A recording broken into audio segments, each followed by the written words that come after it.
afternoon, everybody, and welcome to another round of the Azure Dreams, or rather, a match of round one of the Azure Dreams Lock Me to the Top Random Toolkit 2 tournament. These are getting me a mouthful. I'm Lady Demi, and with me here today is... Hi, hello. So, for those of you unaware, Azure Dreams is this lovely PlayStation 1 roguelike mystery dungeon game. Our two runners will have 1 hour to climb as far as they can, as fast as they can, in each of a best of 3 style format. But unlike a regular Rock Me to the Top, this will have some light use of the randomizing de-randomizers to randomize. That's gonna stop being a word in a few minutes. We will have new starting items, a new starting monster, access to the blue collar, which is new for this second random toolkit format, and will allow them to fuse monsters, and we are off! So we'll be seeing what they're getting in this starting setup in a few minutes. This will be of a random element and have its spell automatically unlocked in case they get something that otherwise wouldn't have. So that'll make a lot of monsters a lot more usable than they would be if they were just eggs you find in the tower. And it's a balloon. That's sure a thing. Not a great monster. Oh, definitely not a great one, but not the worst one. There could be worse monsters, right? Yeah, there are worse monsters.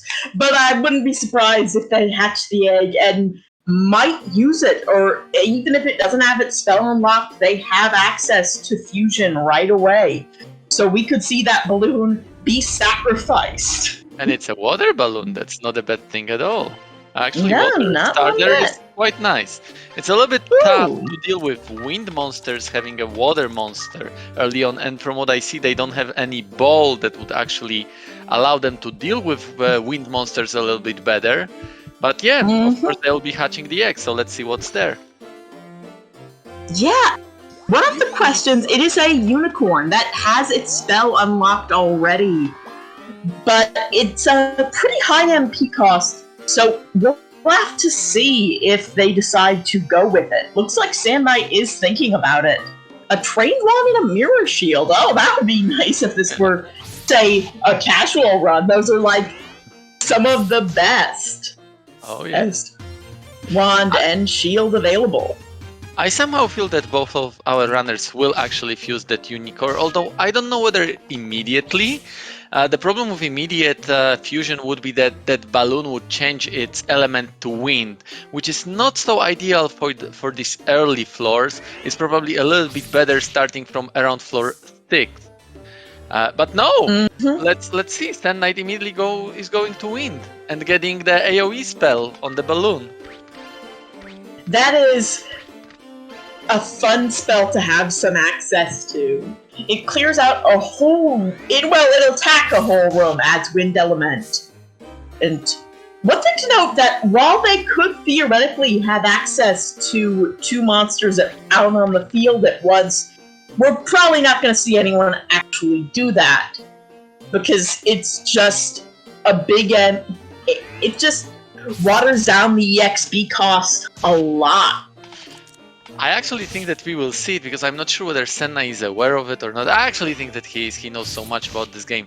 But at this point in time, both of his spells have exactly the same level. And this game works this way, that if a monster has 2 levels at exactly same spell, it will sort of shuffle between them when your monster is set to AI3. Oh, we've got some... Oh, I only noticed this items. now, yeah.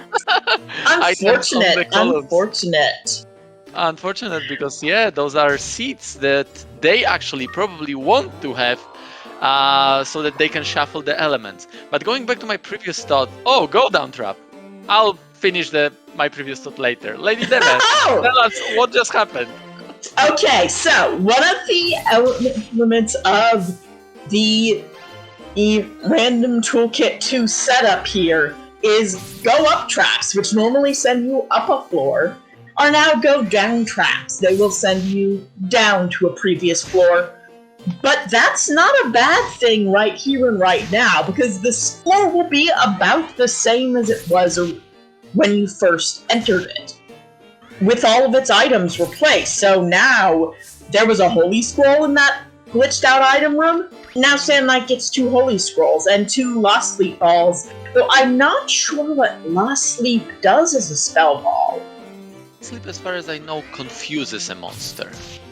That's not. That's not bad at all, to be honest. It is a portable, malicious scroll, right? So Right, it's not bad. It's just also not amazing. It's not as good as a regular sleep. But that is another thing that we're doing with the random toolkit Nemizer, and that is changing the elements of spell balls, which can change the effects or just can change the spell itself.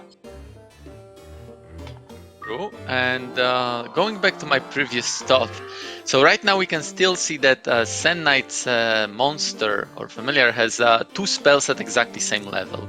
And when that monster AI is set to AI 3, which means use mixture magic, that mixture magic will be shuffled. So sometimes it will be the original mixture magic, in this case Nia Bread, and sometimes it will be LeBlind, which will cause that AoE. So I know that Septic is a big advocate for this kind of option, that when you do want to have a second spell, make sure that it will be different level. So he will probably fuse, but a little bit later on, so that this second spell, the AoE spell, will have lower level, and it will be used only when Septic actually wants it to be used.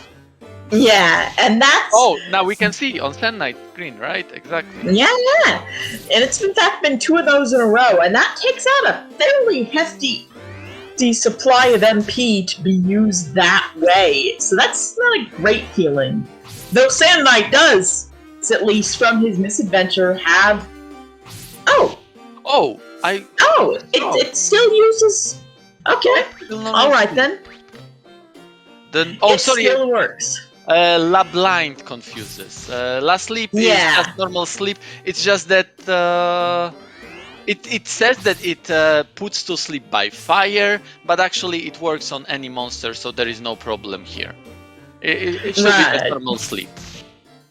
While some spell balls with their elements change will only work on monsters of like a certain element, that's not the case here, so that's good. Yeah.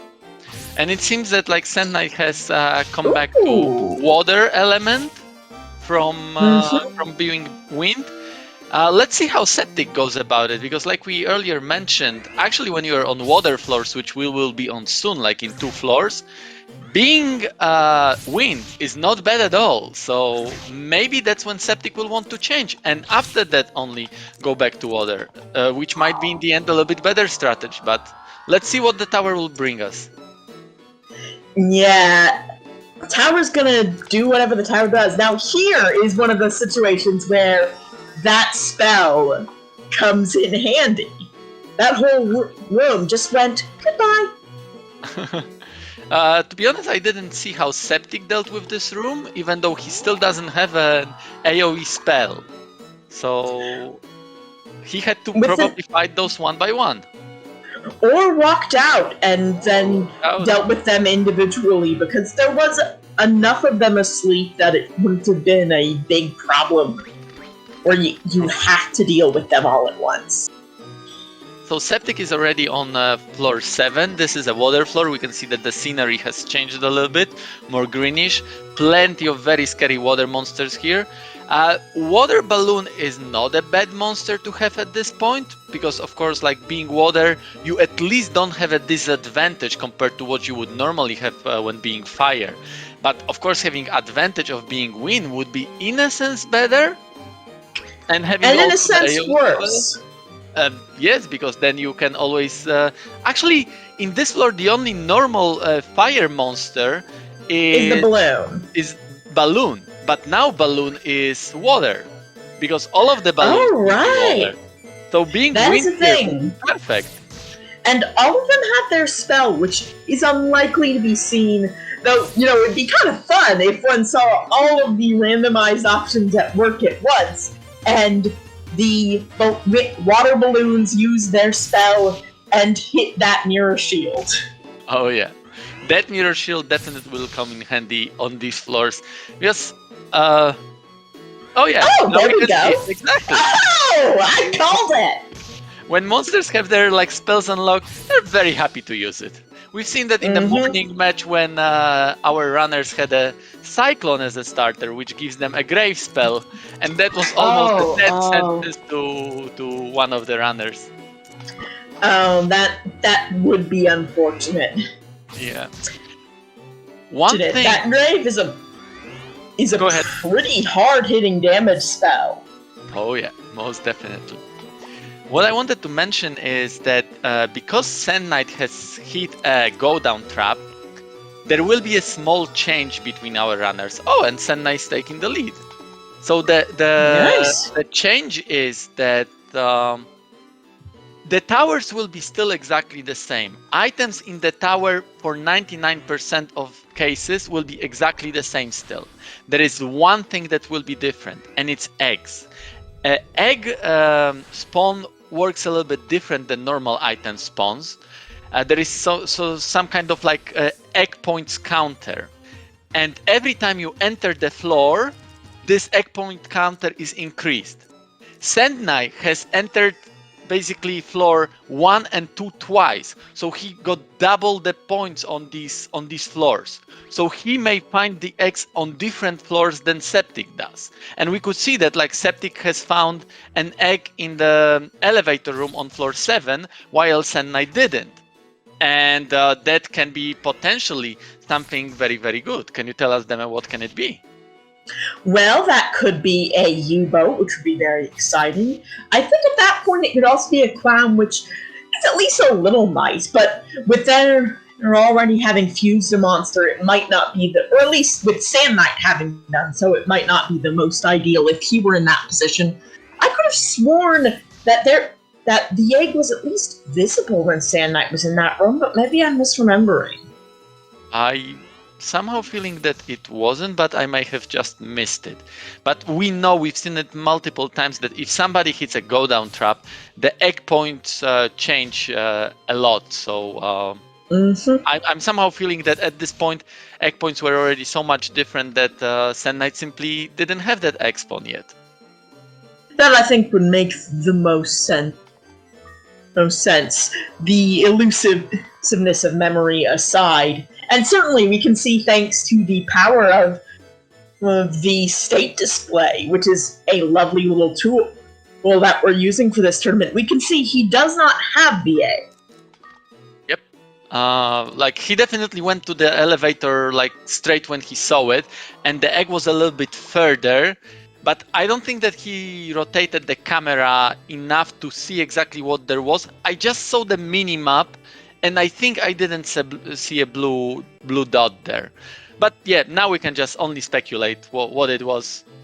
The fact is, Sand Knight doesn't have an egg, Septic does, and potentially it can be something very, very good that would speed things up. Yeah, like we were saying, the state display is really great. We don't have to go, oh, well, did Sand Knight pick up blank? Look, you can see whether or not there is blank. Exactly. Like Wuga just said in the chat, it's making it's making easier job for the viewers when they watch. They can walk away, and when they come back, they can immediately see what is happening. And of course, our job, commentators' jobs, it's so much easier. It's actually really hard to focus on both of the screens at the same time. Probably even impossible, at least for me. So having this kind of tricky. Oh yeah.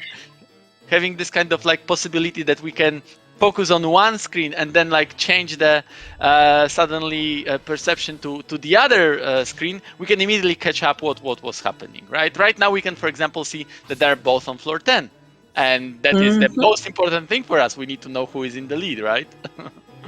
Right. They We can also have access to the states, to their own state display, of course. Oh yeah. They can observe this in real time. They can see exactly the same thing as we can see. State display can show even more than what it is showing right now, but of course we are sort of limited by the screen space here, and the game feed is sacred. We are not allowed to like decrease the game feed for the sake of having a tracker. So we had to make some sacrifices. I think the amount of the information that we see right now is more than enough. One of the quality of life changes that it causes for the runners is, if you watch the previous tournaments, you would probably see that they actually were using HUD on the side of their screen that was sort of blocking their view to have the full view of what was happening on the floor.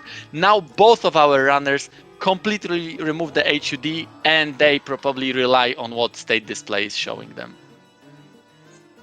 Yeah, and that makes perfect sense. I never remember what button combo does that.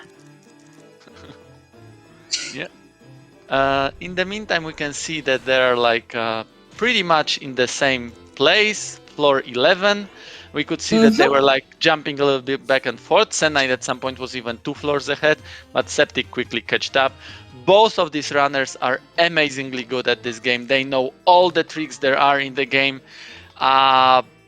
Pretty much it's open game. We have absolutely no idea. I wouldn't bet my money on any of the runners.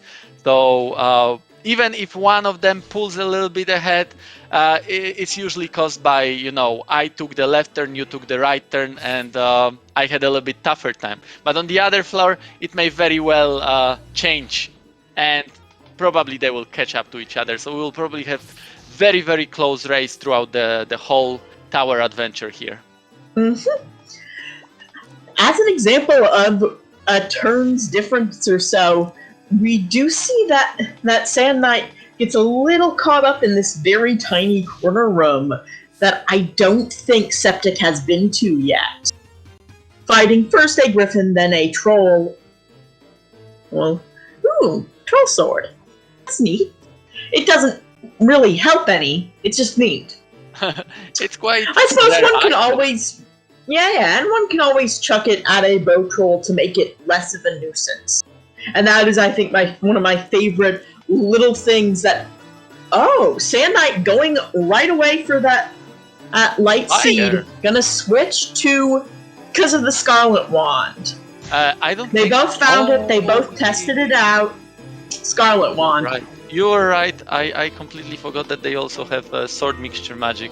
I was thinking that maybe Sand Knight wants to use Mount Burn, which he is using right now. This is AoE fire version, which is a little bit different than all the other AoEs.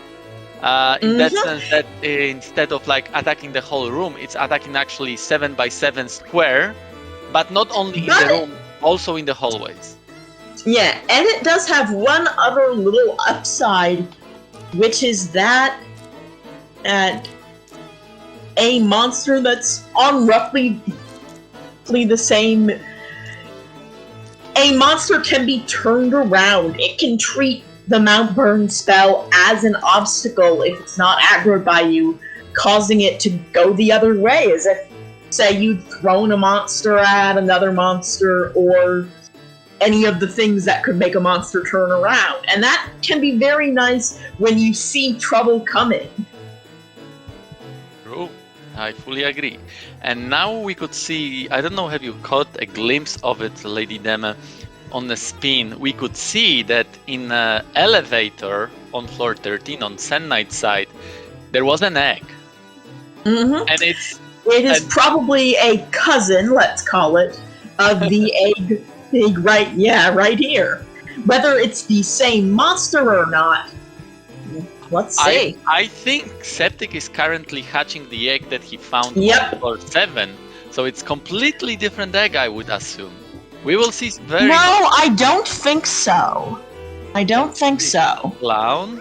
Oh, that might be the floor 7 egg. Yes. Because there's also that other egg that Septic has in his inventory, and I think that might be the floor 7 egg. Okay. Going directly to the fusion, question here.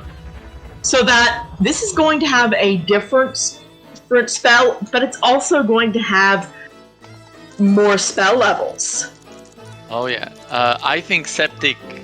Oh, he's going fire! No, deal with Interesting Kraken choice first. there. Yeah, definitely. Like I know that Septic is not a big fan of wind, but also okay, it's the same clown. That Scarlet Wand, yeah. That Yeah, Scarlet Wand is, I guess, too alluring not to use.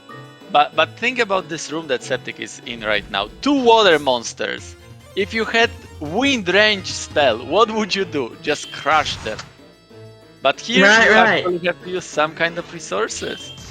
Right. You have to use wind rain map. Yeah. Ranged wind magic, it says in my observation. But meanwhile, Sand Knight going Holy Scroll, getting that Newlon on his side, and interesting. I'm not sure. Oh, bringing out the clown. Is going to be a switch to it? Are you going to batter at it with? Yeah, that's exactly what Sand Knight could have done to those crackers. Just crush them with a single spell. And that spell is super cheap. It's only like 3/4 of MP. So yeah. Yeah, it's a nice little ranged attack. It's interesting. Go ahead. To see Sand Knight choose this course, particularly after going through the whole Scarlet Wand ordeal. But that'll still be. But at the same time, that balloon will still be there later on. Exactly, this is what I was thinking about, that like even if Sand Knight is currently using Clown, that balloon may have its uses a little bit later on in the tower. Right now Sand Knight is on floor 15, I actually have to give him a lead, so let's switch the audio. And as long as he's dealing with water monster, which he will have to deal with a lot of them soon on like floor 20s or even 18, I would keep using this wind clown, and when you go to some wind monsters, then you can bring back your balloon and handle them. So it is a little bit slow strategy, I would say, but definitely very safe. Yeah, and while it's true that the balloon won't be gaining levels, its ability to add to spell level, at least for its regular sword attack, is more or less already complete. Or close to it, anyway. Anyway, after level 10, it really slows down to an absolute crawl in terms of what the monster's level is adding to your mixture magic attacks. True.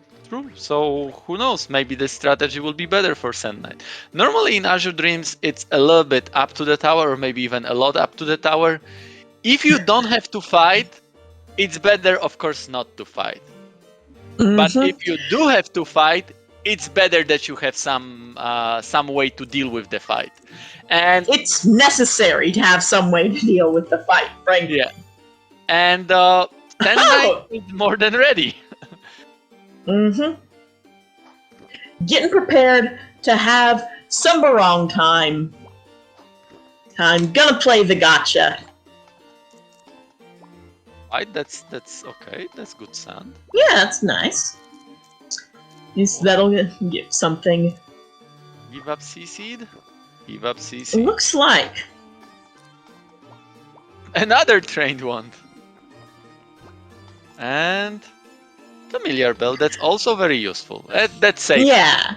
Safety is always That's a nice little safety item. And it seems that Septic will also play with the gacha machine. Let's see what kind of items he will get.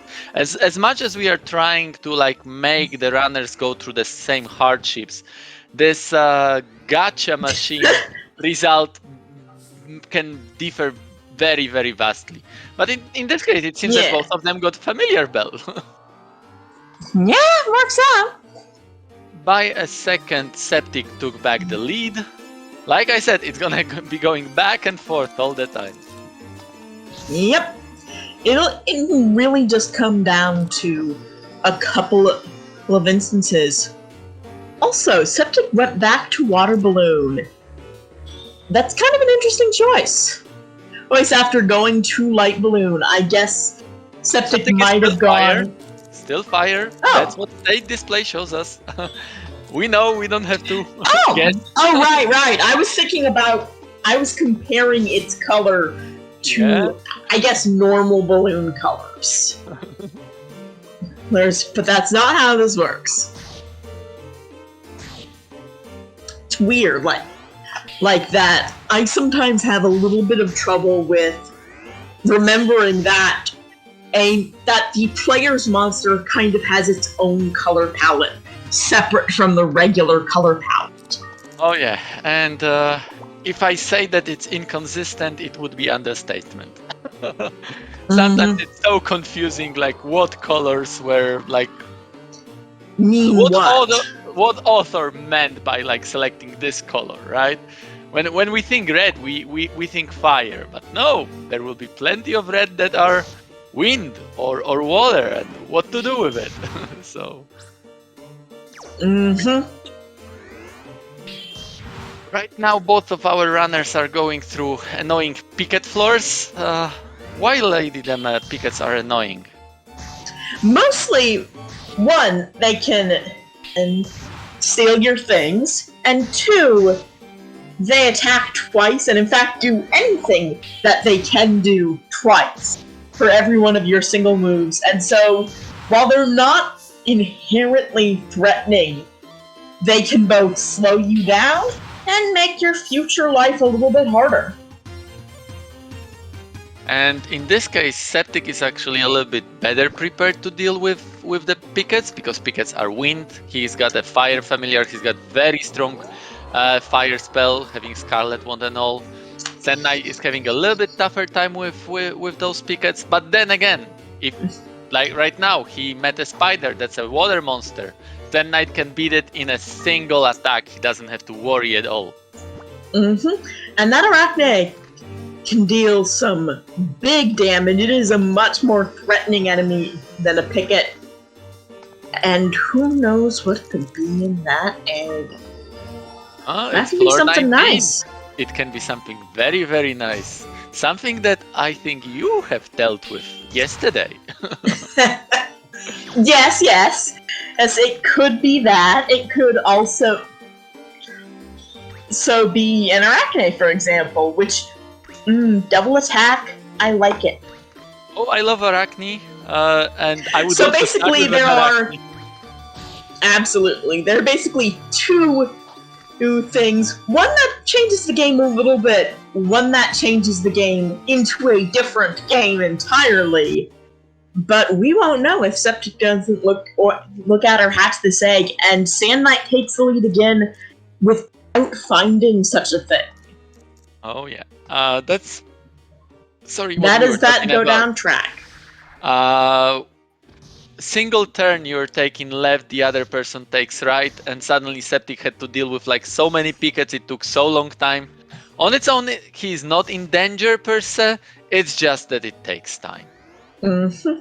Meanwhile, there's sort of a storm rock here. Here, in place of a regular ice rock from that spell ball, we get a little wall of wind.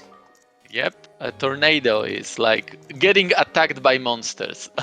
It looks a little bit more reasonable when you put an ice block and monster attack it. When you have a tornado and monsters trying to attack it, I don't know, I immediately thinking about stuff like Sharknado. Looks like Sand Knight sticking with the clown, not going back to that balloon because he's put the clown on Fire Watch for now. I would probably waited a bit. Oh, most definitely not on water floors. I wonder not what on these floors. I'm definitely asking him in the interview what was the reasoning. I know that we've got quite many scary wind monsters, but we've got even scarier water monsters. Like, wait, those vipers are mean. Oh, they're just mean. And Sand Knight Lodon can turn things around. That's good to know. Thank you, Rowan. Sand Knight likes turning things around, I guess. Oh yeah. But maybe also the reasoning was that he's got a way to deal with water monsters in form of a near ice ball. So maybe that was True. the reasoning. So let's see whether this will pay off. Mhm. Currently, Sand Knight is has a Right has a- now, Sand Knight probably will have an easier time of it. We are now kind of out of all the big threats or water areas and into a rare example of threats or wind. Blocks, in a little bit there'll be zoos, and those are just unpleasant. Unicorns hanging around. Oh, look! Mirror shield, always nice when you see that in action. oh, mirrors, yeah. Mm-hmm. So we have now a situation that Sand Knight is 2 floors ahead, but I think it's very temporary because Septic already is close to the elevator. He saw it on the spin. So soon it will be just one floor difference. Oh, unfortunate blinder. That is a thing that actually Sand Knight is currently immune to if he has his balloon out. Because that's another thing with the fusion, that like if you fuse the monsters, the traits that monster have are passed on to the fused monster. Unicorn is a monster that is blind proof. And when you've got a unicorn out or a monster with a blind proof trait out, Co is immune to blindness as well. But Septic never has done it, so he can still be affected by both Blind Trap and by those annoying unicorns that can try to blind him. Mm-hmm. Oh, Oh! that could have ended badly. Mm-hmm. And Sand Knight's confusion earlier puts this in a little bit of a rough situation. Used his second only scroll from that second floor too. To get out of that mess. Yes. Luckily, he did get out. No problem here. He's gonna get rid of that Viper just for the experience, for safety. And he already has the elevator, so again, a floor lead for Sand Knight. Yeah, I think, Wugga, that I'm pretty sure Sand Knight can't switch its cloud to water via balloon fusion at the moment, because Sand Knight's balloon is, I believe, also fire. Was it or was it water? I know he switched it to fire at some point. I forget if he switched it back. Oh, Sand Knight is using a little neat trick of making the Viper lose a turn, so he can safely attack it from a distance. A little bit slow strategy, but definitely effective. Vipers are super mean, super dangerous, so there is no point in like trying to take them head on when you don't have a mean to deal with them. So that was a very nice. Oh no. Oh, this could go very bad very quickly. One unfortunate misstep. That is sometimes how this goes. Ooh. Goodbye, Goes Clown. down. Luckily, Yeah. Sand Knight snapped out before he died as well. Unlike sometimes when these things happen. Yep. But So luckily, Sand Knight still has the balloon. That is not bad. He still didn't chuck away the Scarlet Wand, so there are ways to deal with monsters still. Mm-hmm. But We'll probably see in just a. Are you gonna take that out, Sam? Take it out, Sam? Oh no. Luckily, he gets the pickup on this Viper, but then things. Another misstep. Oh, yeah. Keep your head in the game, Sand Knight. If you get jitters here. Oh no! Well, one could say that it saved him, but at the same time, now he needs to repeat the floor. Mm-hmm. Luckily, he should, if he's lucky, remember where that elevator was. Yeah, just to go down to rub it in. I would take out the balloon if I were him. But maybe he's just gonna run it solo. certainly wouldn't think he's in. I would think it'd be pretty possible for him. Oops. Yep. Yeah, take another hit. There is Sand still Knight. near Ice Ball, but does it still have a charge? It would kill definitely, but you need to be sure that that it does have a charge. If it doesn't, oh, he's opting for a Dio Rock. That is giving him some safety. Yes, luckily Viper goes for the Tornado, and now near Ice. I think probably. Yep, luckily there was still a charge, so... But you need another charge of that ball. It's there. That's good. Okay. And now, hopefully, Sand Knight will be able to get some footing back. He's lost a lot of time on this unfortunate stretch. That's here. Revan says that Balloon is way under-leveled, and as much as I agree with this, Balloon is under-leveled. But you don't need Balloon to be high-level as long as you are not counting on the AoE spell. If you're gonna count on the Sword Mixture magic, then you are more than set. As long as it's fire, you are still a very powerful being in the tower. Especially now when you are in the Wind Monsters territory. So I probably would have still gone for the Balloon. Unless again, and it's maybe he wants not to go like the wind is like the balloon is like fresh hatched level. Well, he used it for quite a while, so it should be around level 10 or so, and I think certainly it's 11. It's 11, so it's already at like 9. Correction. So a little lower than I thought, but still not bad, and certainly probably better than bleeding resources in perpetuity. Don't let it go for Sand Knight. If you move away, don't command it. If you moved away, if Sand Knight moved away, that zoo would just skip a turn. If you take out monster from a bag, he's at the bottom of the monster turn order queue, and you can then abuse the system by just like moving away. The moment you command it, it goes to the top of the queue, and this trick doesn't work anymore. Still, it looks like we'll be seeing everything back in action, and there we go. Some level problems fixed. Now level 11. Okay, we can see that go down trap. Has Sand Knight opted to use it again? Not really. Yeah, meanwhile, Septic has gotten a decent bit ahead here. Also, we see that 7x7 square of Mount Burn not dealing a lot of damage, but I think Sand Knight is more banking on it being treated as an obstacle. And hopefully turning that Viper. There we go. And it worked. Perfect. Mm-hmm. And now that'll be more fun.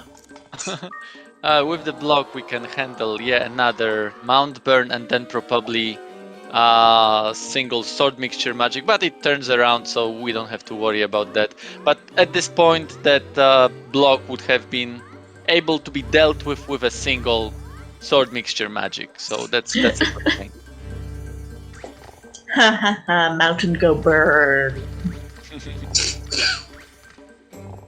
The thing is that like Sand Knight is currently using this AoE mixture magic. Like we mentioned, it costs 4 MP. He's got only 40 MP left, and I don't see any MP recovery items. Oh no, there is a water crystal, so he's technically still safe. He can use. Yeah, and I think what Sand Knight's probably feeling is that like he's probably getting towards the limit of the balloon's usefulness any which way you put it. In fact, looks like Septic has lost the balloon or put it away. Put it away only. Put it away. Okay, yeah, fair enough. If it's not going to be useful in his opinion anymore, then that's fine. So like, what are you reserving MP for, basically? Yeah, like Wuga says, look at the Septic's inventory: an egg, 2 sled balls, Diorok, Holy Bell, Malicious Scroll, Mahel, plenty of inventory to deal with different monsters. He prefers to go here faster rather than safer.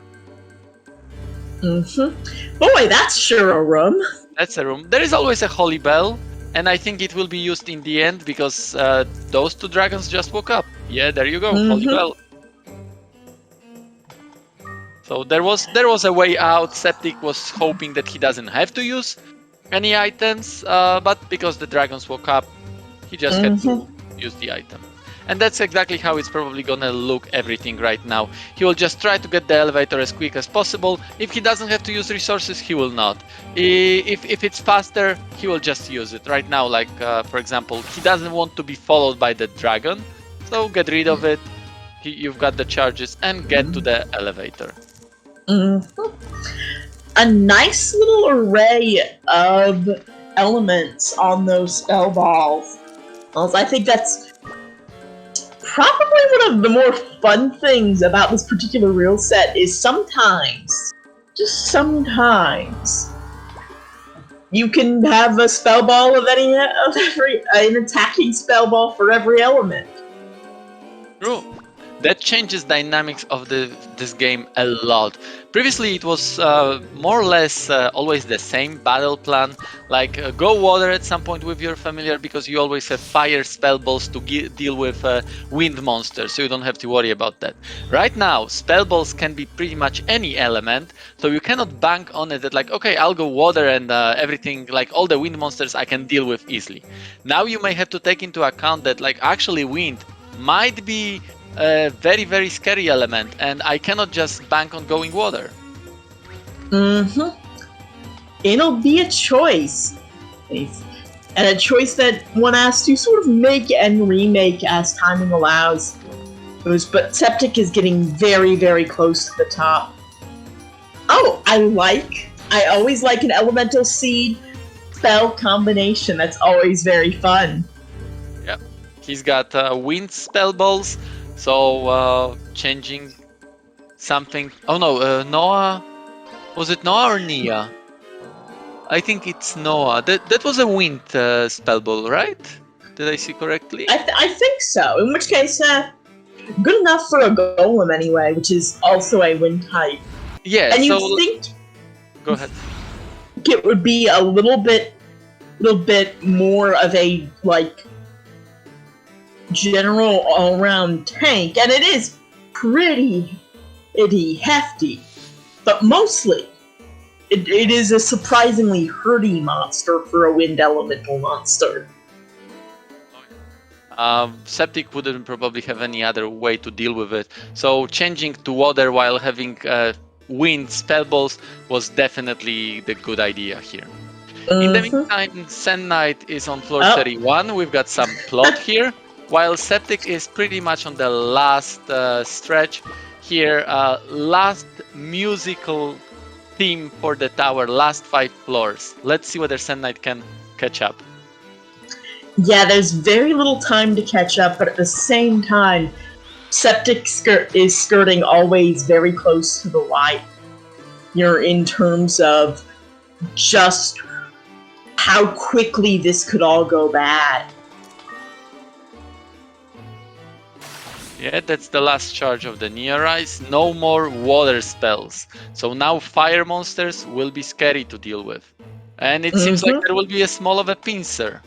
But yeah, we can probably deal with that glacier with a Noah sled. There should still be a charge. Let the monsters go down. Oh, no, there is a dragon coming. No time to breathe. Oh, and now he's in a one-wide... Oh, this is a bad... one. See what we were saying about how quickly this could all go wrong? This could all go wrong very quickly. Oh yeah, there is a golem on the other side. So that will be very interesting to see how Septic is planning to deal with it. Probably he still has charges in those balls, but... they're getting less and less things you can count on. Exactly. And also everything is now directly there. Looks like it's like he'll use the golem to block the dragon, or should that confuse the dragon? I guess not. It should. Weird. Isn't it confused? And the problem is that I didn't see the message, and I don't see its color being the confused color. yeah. They don't always trigger on enemies. There we have it. So this is going to be a situation that is difficult to get out of, and Septic is going Septic's down on 35. So his Right. so Sand his Knight gamble didn't work out. has a chance to catch up. He will have to get to 36 in order to take this point. It's all down to survival. Yep, and like we probably didn't mention it yet, but actually there is a time limit for every seed. They've got 1 hour to finish it. At 1 hour mark, we stop them and check their floors. So currently it's minute 44, almost 45. Septic has like 50 minutes to get 2 floors. There is plenty of time. But as we've seen on Septic sites, that next floor will not be easy. And even like before we get to the next floor, Sendai has to first deal with what he has right now, and it's not fun what he has to deal with right now. Luckily, the golem goes down. There is still dragon to deal with. Let's see what's gonna happen here. Septic got to 35, so Sand Knight's gonna have to make it to 36 to get out of this. Captain Nippel, this match with the point. One note for you: if you check the state display on a Septic side, on the top of it you should see 35F. That indicates the highest floor to which Septic has reached. So we don't even have to see them die. We have the score all the time on the screen. Mm-hmm. Oh, what happened? We don't see Septic. Oh, he's already loading the second seed. But yeah, that makes sense. We remember floor 35, Sendai needs to get to floor 36. And it seems that Sendai just will get to floor 35. Sendai doesn't know that he needs to get to floor 36. They're not allowed to watch each other's streams. But yeah, now is the excitement, people. Let's see. Can Sendai do it? That will be the question. This said is gonna probably be a little chaotic from here. But it looks like he's managed to get past that first glacier. Sure, and so it'll come down to. Do I see an elevator there? I think I see a frame of an elevator. It's certainly a glint of something. And let's see. There it Elevator! is! GG! Point Sand 1 Knight takes point. Right. We will. If Sand Knight would like to try and finish, oh man. The Barong you just can't use because there's no point. If Sand Knight would like to finish, we can absolutely let him. It's always fun to see a floor 4 climb. Oh, that's lucky. That would have been almost a Septic special. That's a meme in our community. Maybe Lady Dema can explain it. Septic has some unfortunate luck with paralysis traps. And paralysis traps are, as I was reminded yesterday, one of those things where your run can just end and there's nothing you can do about it. Life is unfair. And Azure Dreams is even more unfair than life. Okay, so. Oh, what Sendai has to do to finish this tower? He needs to level up to level 40 and use a special ability of balloon that makes him fly to the next floor. But the balloon can fly only to the floor of which the lever it is. So currently it's level 21 balloon. So it can fly only to level 20 to floor 21. But if Sendai decides to level it up to level 40, then he will be able to use that ability. That's probably his plan right now. Of course. Oh yeah, Reven says level +1. He's actually right. So he needs to only level it up to level 39. Definitely doable in 12 minutes. Oh goodness, that's sure a hallway.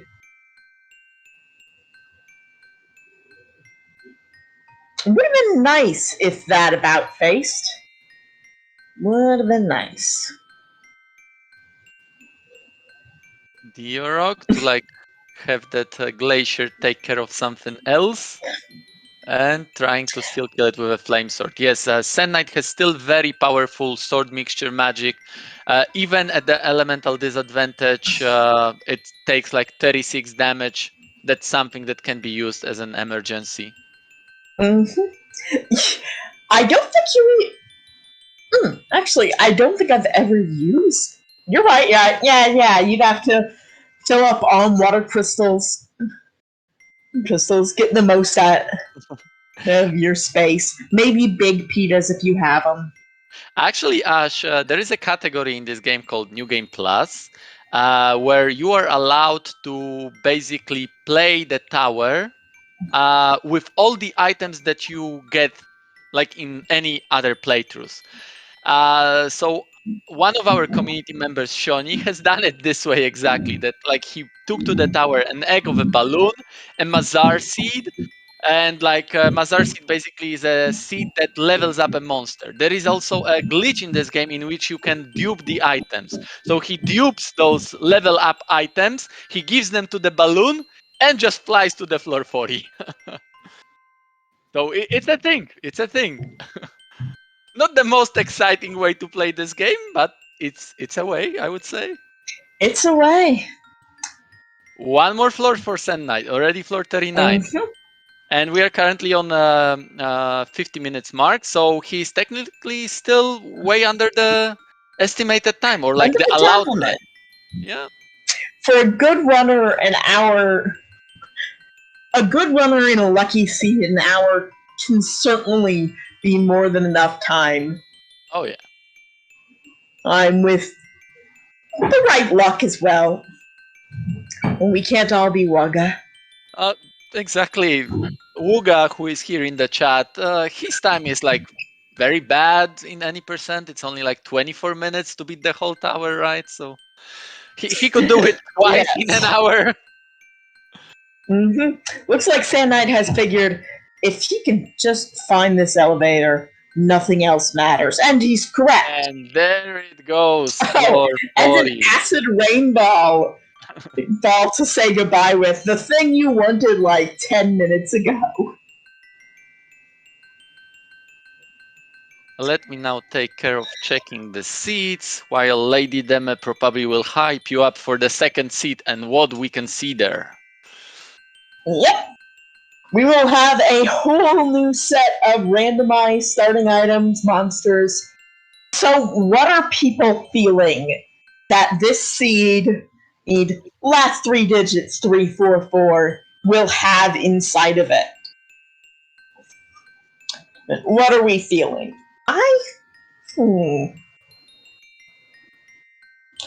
What do I want to see? What's a monster that I would like to see but haven't?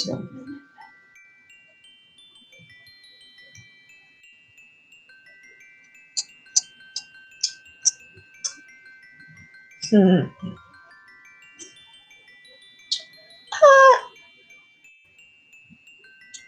Maybe let's hope for, say, we see the state display needs to be configured for this new seed, this new run. Okay. There you go. Yeah. I'm trying to decide what monster I would like to see. In the morning, we Do you have have already anything seen top of mind? Arachne. Yeah, we already had seen Arachne in the morning. We had seen a clown in the morning. I would want to see something tricky, like a picket maybe, and Manoiva. I really want to see this combination. What our runners will do with that. Ah, yes. Those are monsters that can be used for. Ah! Sorry, I just saw that Wah, wah. and felt like. Well, I know it's more of an explanation of what? You gotta do a Waluigi impression when you get the chance. It's a rule. Anaphthalus and an arachne egg would be neat. Certainly a fun one.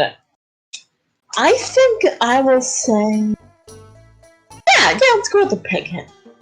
Picket's cool. Picket is tricky, and of course that Picket Mana Weaver combo can be used to dupe items, Wooga, which would certainly be. why do you want to give them something so overpowered and so easy? I want them to suffer, at least a little bit. Nablas and Arachne, it's like an easy mode. I mean, sometimes you just want to watch people curb stomp.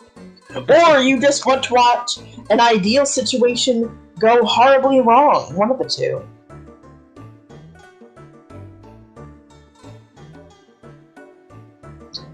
Alright. Yep, And I will our let runners them will know. be soon ready to run. We will soon start round 2. This is a best of 3, so Septic still has a chance to come back. If he wins the second round, there will be a third round, a decider. If Sand Knight wins, Sand Knight will take the whole match. Let's see how it's gonna go down. I certainly would like to see a third, and so in that interest route, I think you know what? I actually am kind of digging again Wugga's argument. I think I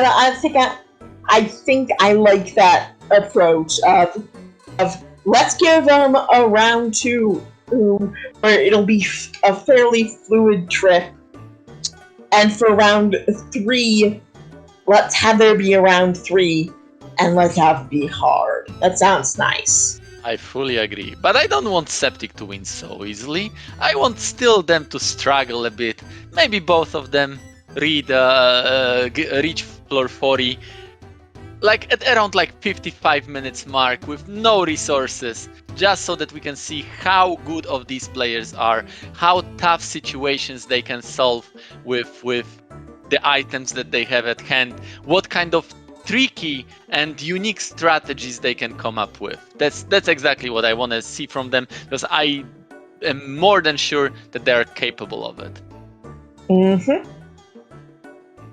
And they should be off in a second. And the suspense still is there. We don't know yet what's gonna be in the egg, and then starting from here, Revan is giving us Noise and a Viper. Maybe. Okay. There they. Okay, they're off. Few more seconds, and we will know at least half of the puzzle. What is the starting familiar? We still will not know what is the starting egg. 3, 2, 1, and Weedog. It's gonna be sort of a repeat of the round 1, I would say. Weedog is very similar to a balloon. The only trick sort of to a Weedog is that it can technically have an infinite MP, but it's a very slow infinite MP. So actually, no, it doesn't quite work that way, unfortunately. I think when you have for example 1 MP, you can throw a meat that will recover your 10 MP. Then again, when you have 1 MP, you throw the meat, you recover your 10 MP, and so on and so on. So it technically is infinite, but very, very, very slow. Right. It is otherwise a loss because it costs about 30 MP. Yeah. But you pay after you use the ability is maybe, I think, the best way to put it. Exactly. We don't pay before. Astra, okay. We will not see Weedog in this seed. I'm quite sure that both of our runners will just fuse it for the sword mixture magic to the Ashra. Ashra is so OP monster, one of my favorites. As long as they can recover this thing's attack, there is nothing that will stop Ashra. Absolutely. That Weedog, not long for this world. When it comes to the starting items, they again have Mirror Shield, which is interesting. This time they start with an attack spell ball. Flame Ball. That is a very good starter. I really like to start with a fire spell ball. Is that even randomized? I don't know. But that copper sword is horrible. It's something that they definitely. Oh, and it has a curve. Oh yeah, there you go. Okay, there goes the wee dogs. Bye, wee dogs. We'll never see you again. You won't be missed. Oh, Sand Knight's gonna do something. Sand Knight is again fusing. That makes sense. To have a spell mixture magic. Right. And in this case, going with the wee dog, because what makes the Astra particularly special is the double attack trait, but now the wee dog has that. Oh, Sand Knight actually went with wee dog to have a double attacks. Okay. That's interesting. That's very interesting. I wonder. You can't lift either of them, so it's not much of like an exchange, but it's an interesting choice. Also, oh right. The starting like lineup and whether or not you can see its thing in the state display depends on the collar. Yes, it only shows so that is red. why make the wee dog back out, etc. Oh, early sleep trap. That can be scary. One thing that Sand Knight may have thought about, he knows this game very well. He knows the monsters, he knows the stats. Maybe he decided that wee dog actually has better stats than an Ashra, and that's why he went with wee dog winning the fusion. That may have been the case. I'm not exactly sure. We'll have to ask him about that for sure. What was the reasoning here? That Hazak herb is that they found gonna be nice later, because that is how you actually get the benefit of that doubled attack growth. Since it starts off not filling it. It's like, if this were HP, you can imagine current and max HP. The doubled attack trait is for max as opposed to current, is maybe the best way of putting that. They still will grow one current attack at a time. Oh, Acid Rainbow, this tower is nice. I guess we're getting that curb stomp. I hate this speed.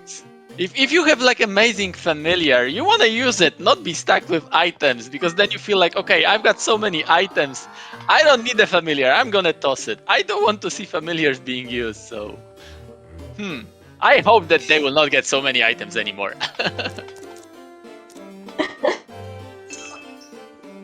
Well, even this is a nice little nest egg that can carry them pretty far, I gotta say. Yep. We will see. One thing that I don't like about the blade mixture magic that we're seeing on Septic's side is that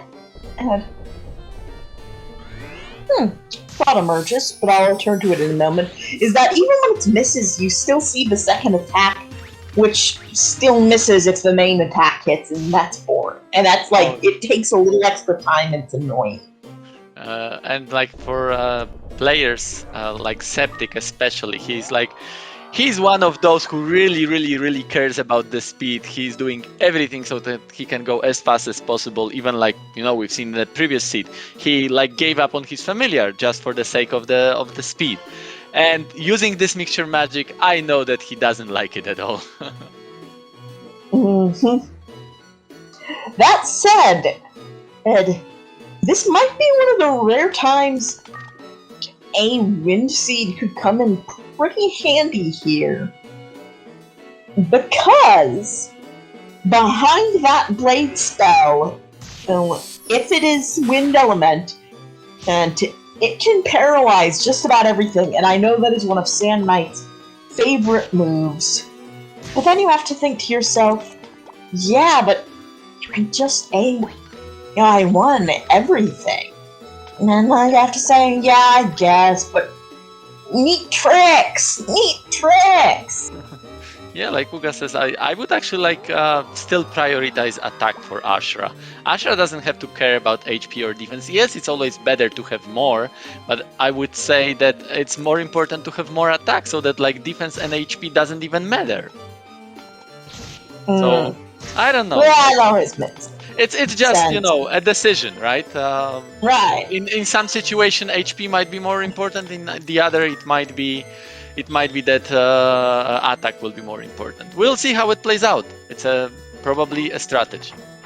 I suppose maybe a way of Oh. approaching it is that the attack will still be overkill. Oh, paralysis trap telling Septic, hey, I remember you. We're pals, you and me. Been through a lot together.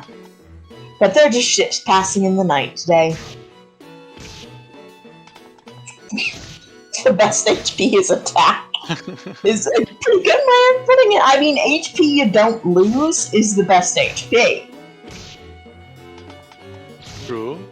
I would like them. That's a thing that state display is not showing currently, even though it could. But like we said, space limitation.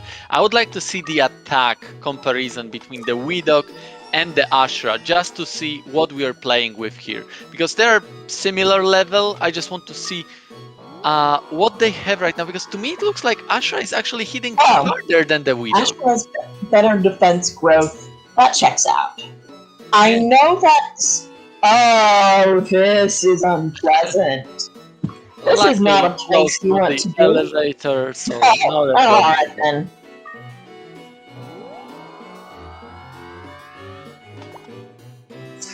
I'm still wondering, like, Wuga, if you're on it, can you also check what is the base stat for attack and for Widok and the Ashra? Because this is important part. That's what I think is making it that Ashra seems to be more powerful right now. Yeah, I think that's probably the case. I'll be interested in Sand Knight. Knight's thinking, oh, I thought of a thing that could have happened but didn't.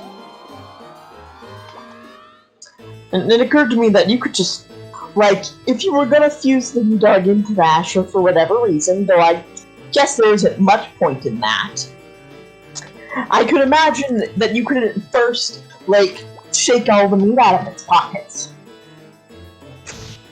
So in this seed we can see quite a difference already from the start. Septic has already reached floor 10, while Sand Knight just got to floor 6. There is quite a lead. Of course, this doesn't mean anything yet. It's very early. And even in the previous round, we could see that Septic at some point, I think, had like 7 floors lead, and Sand Knight was still able to catch up and take the round. But Septic is building up very serious lead very early on. And it's only like 10th minute of a match, already floor 10, 1 minute a floor. That is the power of overwhelming attack. That said, I don't think either of them has committed to their attack-boosted monster's attack strength yet. Yeah, like you can see, Widok has attack 12. It hits that Manoiva for 6. I think that Ashra had already attack of like 15 or even 20. So I'm mainly telling that they haven't committed it to it yet because neither of them has used that Hazak to get the full extent. So they are probably waiting for a few more levels until it will just become overwhelming. Oh, true. You don't want to, like, of course, like you can use it earlier to get the some lead early on, but then the monsters will catch up, right? And then you would need another Hazak herb to recover the attack, and you may not get so lucky. So when you have it, you have to make sure that you use it at the right moment. Septic spent a while just hanging out with that troll in his hand, and I'm not sure what he was considering. Was he debating on whether to throw it or attack? What are you doing, Septic? Let's see what is happening. I think Septic is saying something. Okay, he's gonna be AFK for a bit. In the midst of a race, that's unusual, but I hope everything is alright. I hope so too. Unfortunately, or fortunately, IRL takes the priority, so we will have like Septic, hopefully not for too long, like on a pause. In the meantime, we can see what is happening on Sand Knight's side. He's actually doing a juke for Manoiva. That's a nice trick that we haven't seen yet. Can you explain it to us? generally okay, the visual range of most monsters is roughly like a little, not like cube, but it's basically in the center of a square. Manawivas don't work that way for whatever reason. They sort of see like a little bit of an upside down T with the top closest to them. But that means that they have some like blind spots fairly close to them. And if you can just sort of get out of the immediate line of sight, you can just walk right on by, and they will move in a fairly predictable way and completely forget about you.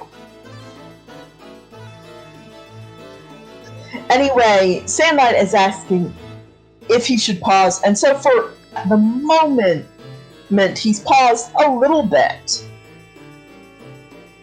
Yeah, there was a little bit discussion of like what should happen right now, but unfortunately for Septic, it is still a race.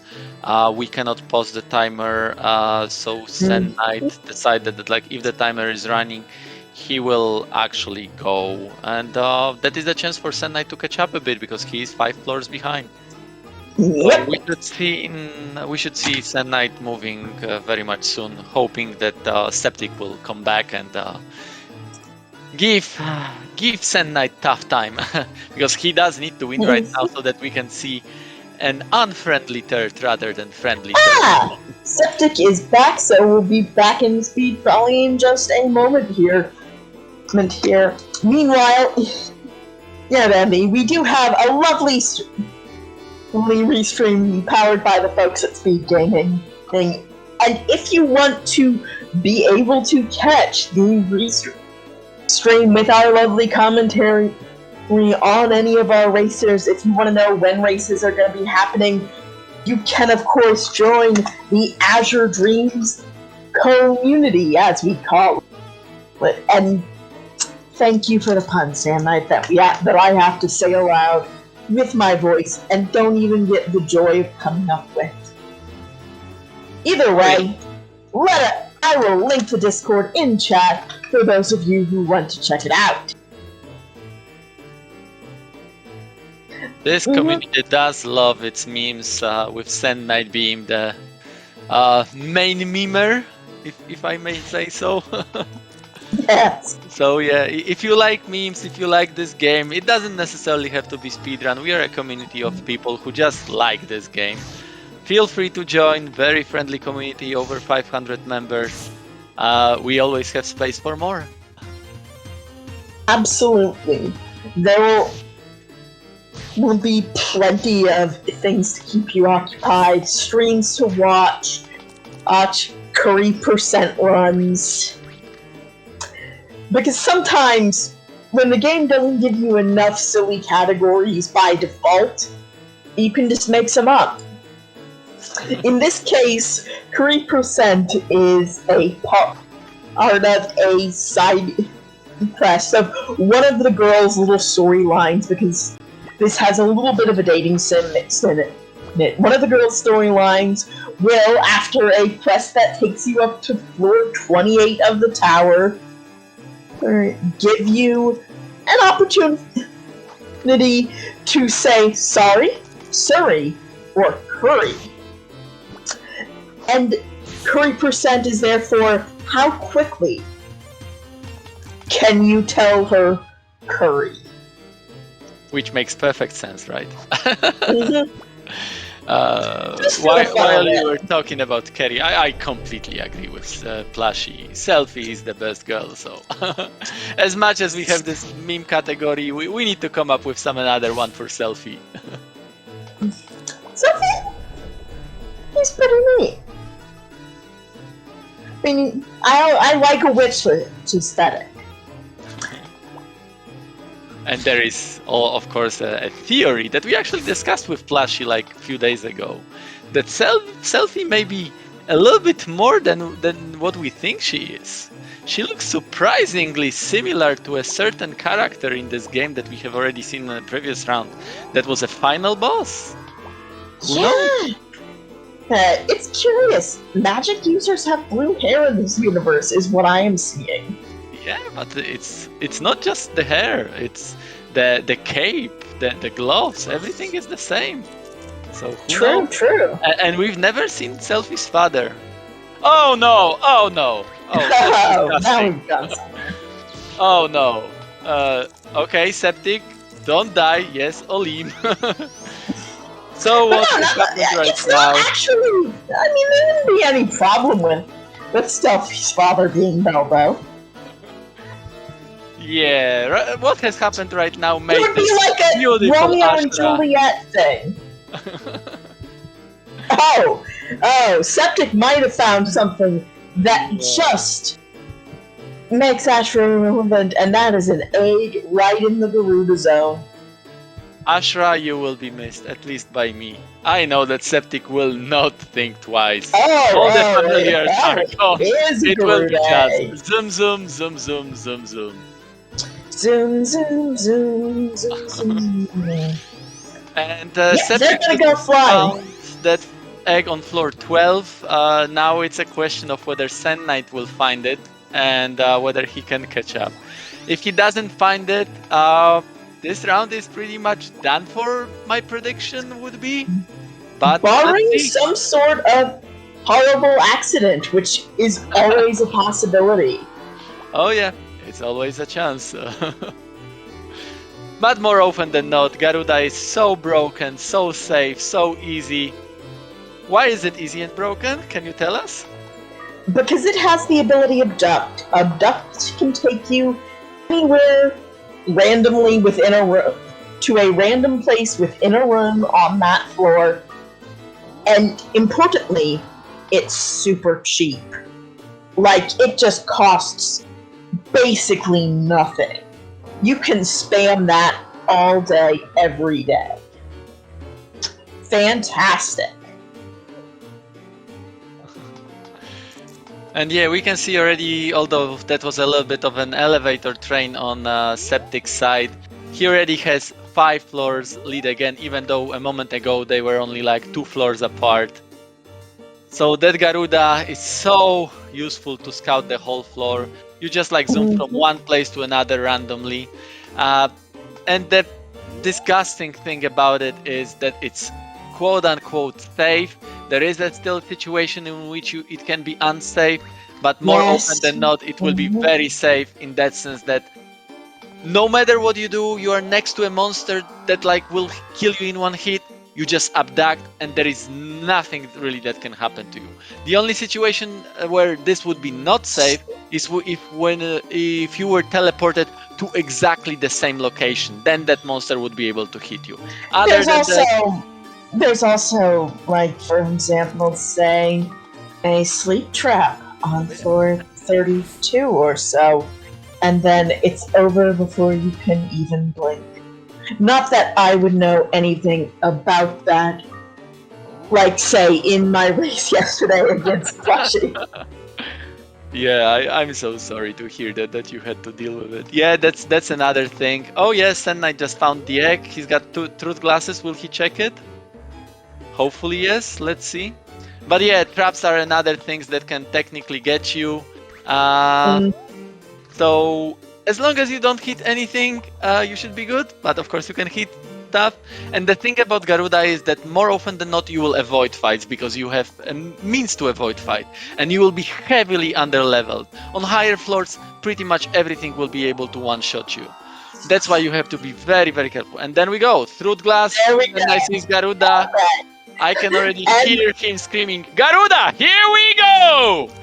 He can do it so much better than I can. And yeah, immediately hatching. Yeah, there's no point in not hatching Garuda.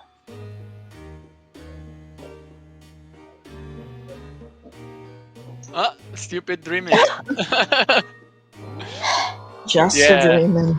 So you can see, Sand Knight is still hatching on floor 12. Septic is on floor 21.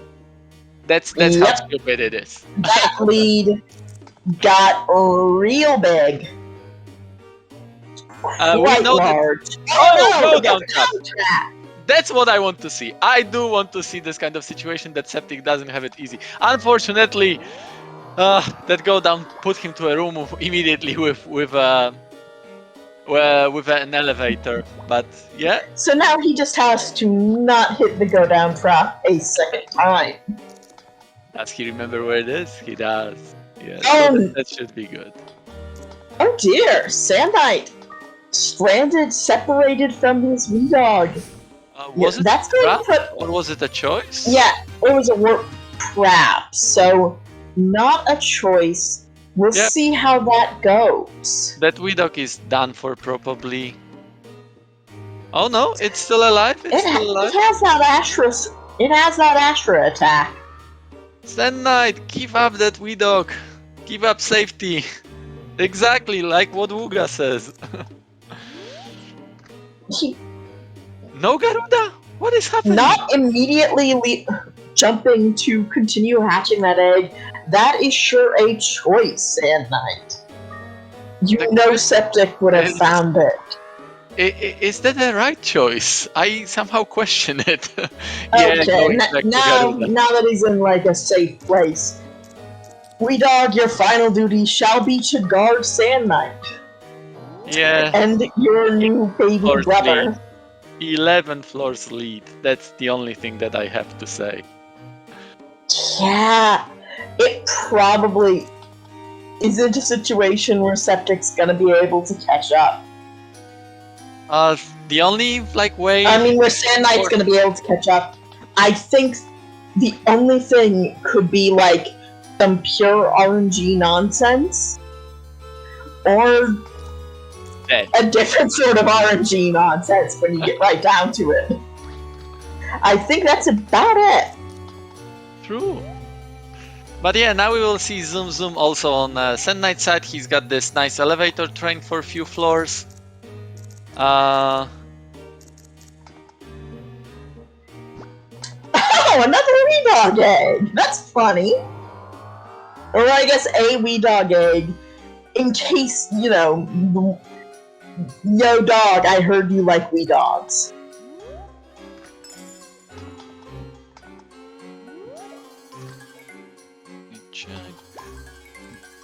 But yeah, you can see the sort of RNG nonsense that can make Garuda take a little bit of time here and there, but it's still so much faster. Oh yeah. So much freer. You don't have to fight. Your wings. It can take a while sometimes to be teleported to the right location. Oh. I think it's too early still for Manoivas, right? So that's why it could. I think so, yeah. Oh, and an arachnid. Whoa, that was scary. That is a scary prospect, even in a Garuda run. Maybe especially in a Garuda run, because that's half of Septic's HP in a single blow. And, like, stealths aren't the heaviest damage dealing. They're trick monsters, basically.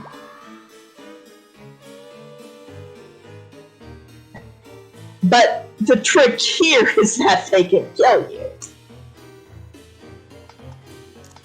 Septic, will you take that Tamna? Yeah, you will. Might as well.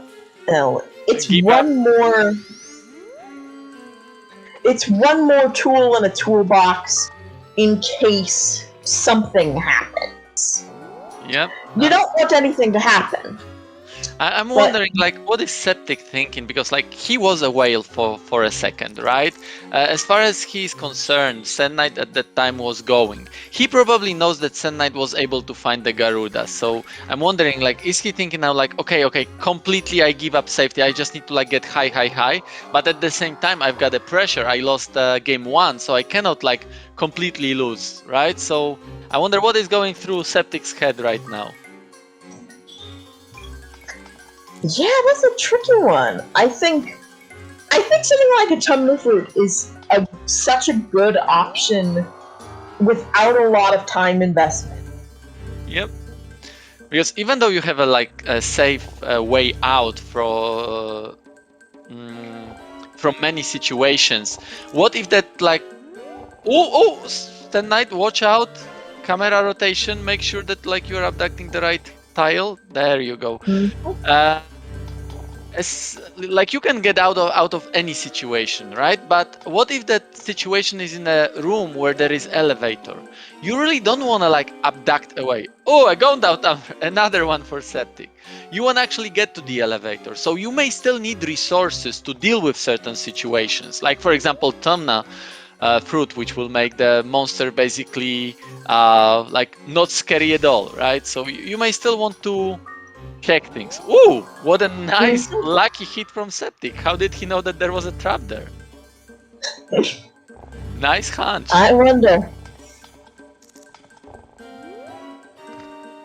Yeah, the perspective on some of this stuff can get a little weird. Weird. I'd say, like, your little mini-map never lies, but also sometimes your little mini-map can be a little hard to read. Oh!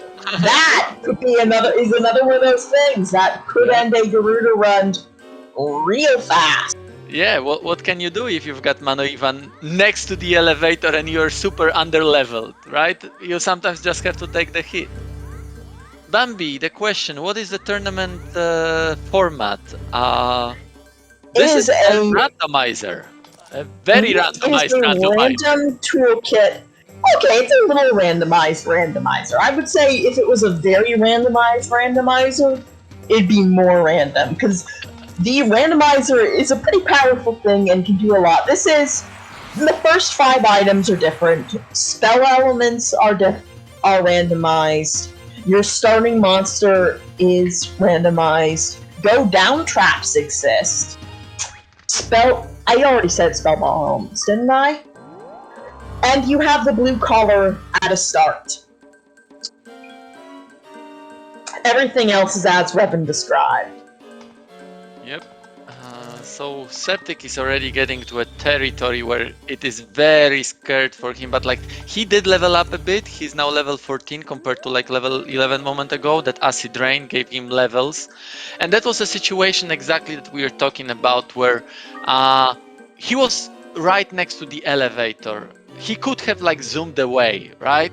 But that would have taken time. He didn't want to. He wanted to like get to the elevator.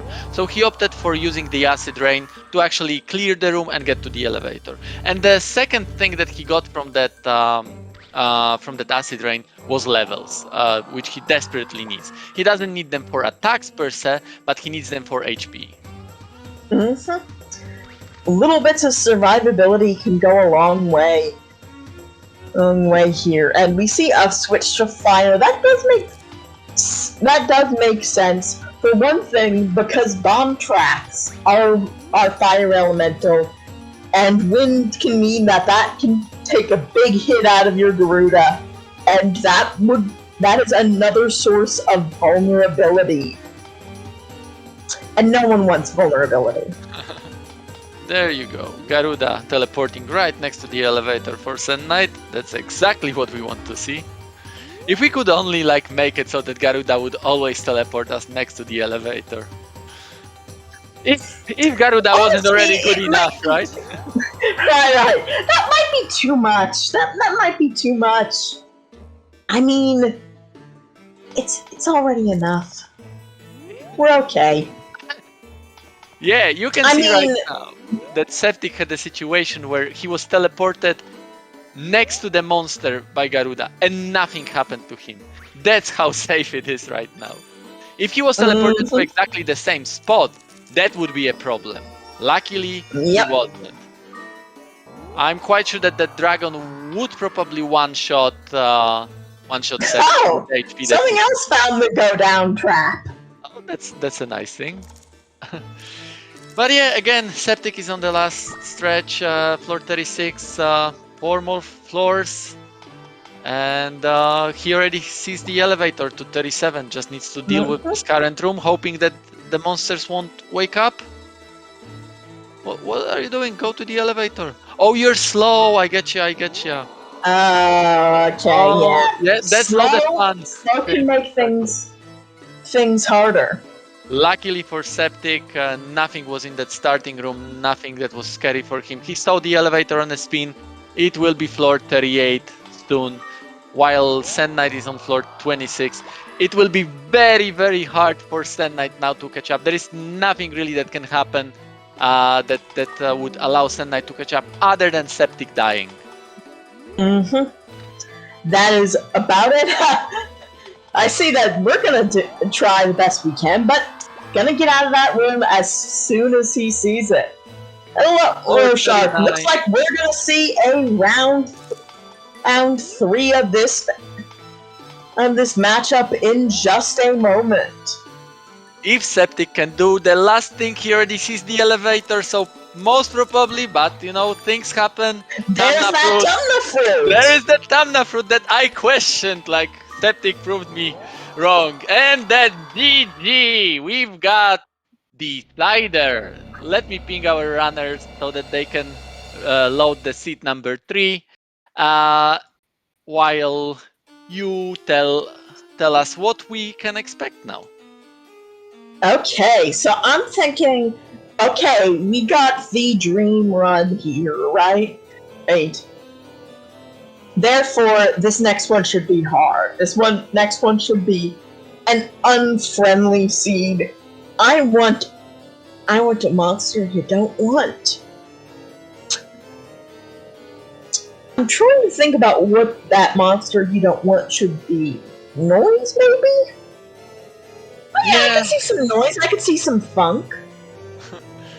After that Garuda, we definitely expect something hard. Like, come on, they had Ashra, a Garuda.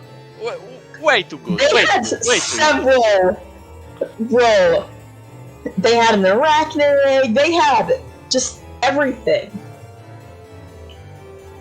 And that's fun every once in a while. But now let's see something bad. Let's see something that gives them a bit of trouble. I would want to have like something very technical, not something super powerful. Oh, and there you go, Warp Trap. You predicted it, Lady Deme. But that is one of those things. Oh, but he's got a familiar bell, so no problem here. Sand Knight would have survived that if he remembers that he has a familiar bell. But right now they will be loading already the 3rd seed.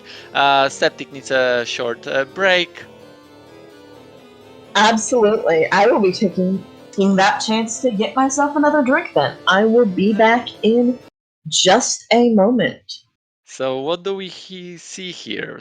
I see sabers, I see volcanoes, I see giraffes, so I presume Naplas. Block would be interesting. That's very technical monster to play with. What was the first round monsters? It was a balloon and a unicorn. And they also found clown quite early on. So the monsters were quite good. Wind noise plus Polompa. Oh, that would be very interesting. That might be even like too harsh for our runners. Not too harsh to like not to beat, but in a sense that like, do we really want them to go through this kind of hardship?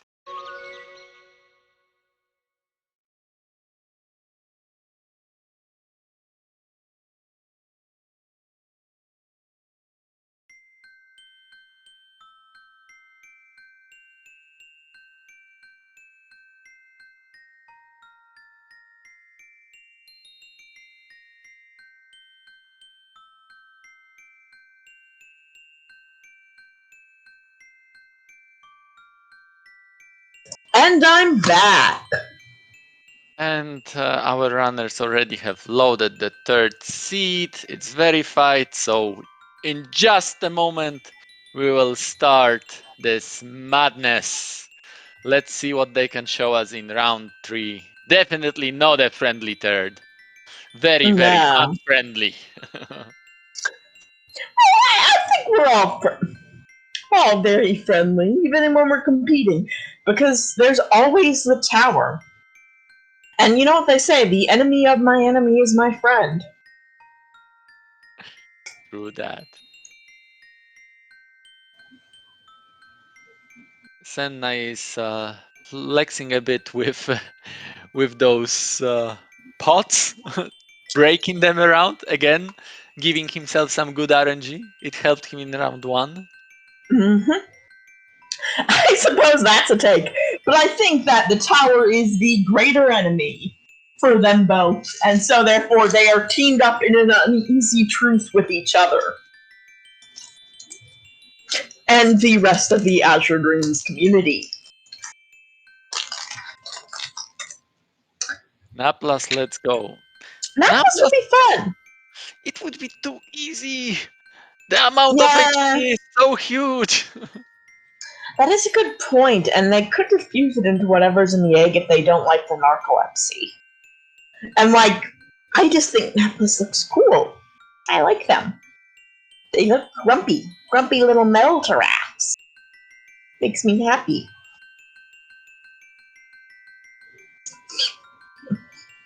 Alrighty, it I'm a seems that simple both person. of our runners are ready, so I'm gonna count them down, and soon we'll see what's gonna happen. Mhm.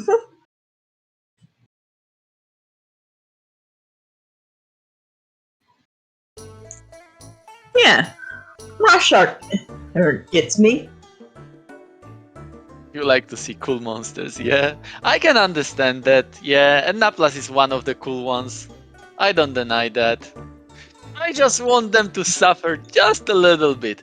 Although I remember in the last tournament, whenever we had Naplas, it somehow was so that with Naplases come warp traps. I think Sand Knight hit in one match 4 warp traps with a Naplas. And every single time that Naplas survived. It's that Mhm. powerful. Revan's looking for a Dreamin' because that ended up being MVP in one of the matches in the last tournament. Oh, I think that works only when Pula uses Dreaming. Nobody else Could dares be. to use it this way. They eat nap before the trade. And we will soon have them starting. So Yep. the secret Countdown knowledge is of button rolling. what's gonna be in the egg and as a starter will be revealed. I kind of like the reveal of the starting monster on the bridge. I like having that little bit of delay before the barrage of info. It's a bloom! That is one of Sand Knight's favorites. Oh yeah, it's definitely Sand Knight's favorite monster. It just depends on what kind of element it is. Sand Knight loves the wind bloom. We call it Orlando bloom. Why Sand Knight loves a wind bloom? Can you tell us? Because I mentioned it in the first match actually that it has that same blade mixture magic.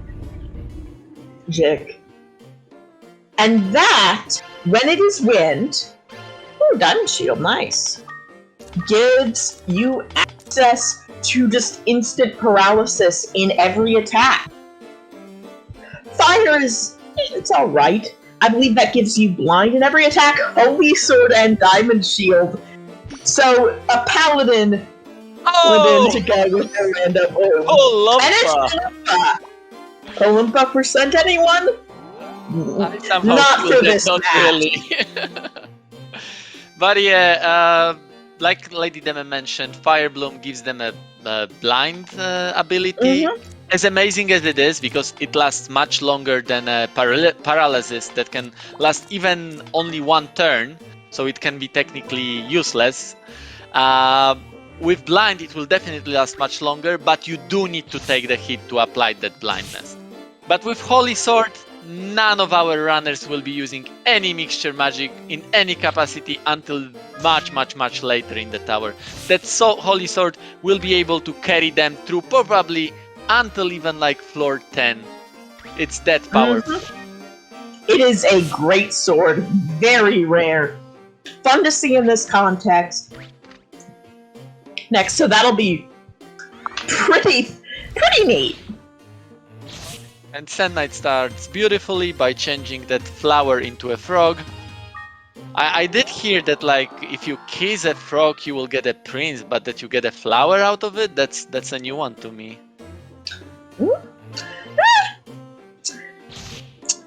So it's an interesting approach. Ouch. You know, now I can just see it like chaining fairy tale topic fairy tale motifs together in that sort of way. So let's have the rose be somehow linked to a magic curse or something. Seems so. But its holy sword is not cursed. The dark sword is cursed. But we have a decurse scroll now. No curse anymore. That said, yeah, go ahead. when you get a dark sword through the random toolkit, it's not cursed. You're free. It's pretty great. Yeah, but the problem is that dark sword still has lower accuracy than all the other swords. That is true. If I had to choose, even though dark sword is more powerful, I would take holy sword any time of the day for early floors. The fact that the accuracy is so much lower, it actually does affect your gameplay significantly. I do prefer holy sword much more. That follows. That makes sense. Yeah. Speaking of curses, that is one of the function of the state display that we haven't really discussed much yet. One thing that probably many of us didn't see playing this game. Whenever you've got a status and you open up the menu, Ko's icon, Ko's portrait actually changes to reflect the status. Probably many of you have seen the portrait of a frog, or when Ko is slow, or when blinded. Or blinded. But how many of you have seen like portraits when Ko is paralyzed, or when Ko is sleeping, or something that is technically in the game but not really visible to a player when Ko is cursed? So I really, like right now, Ko is poisoned on Septic's side, and or not yet.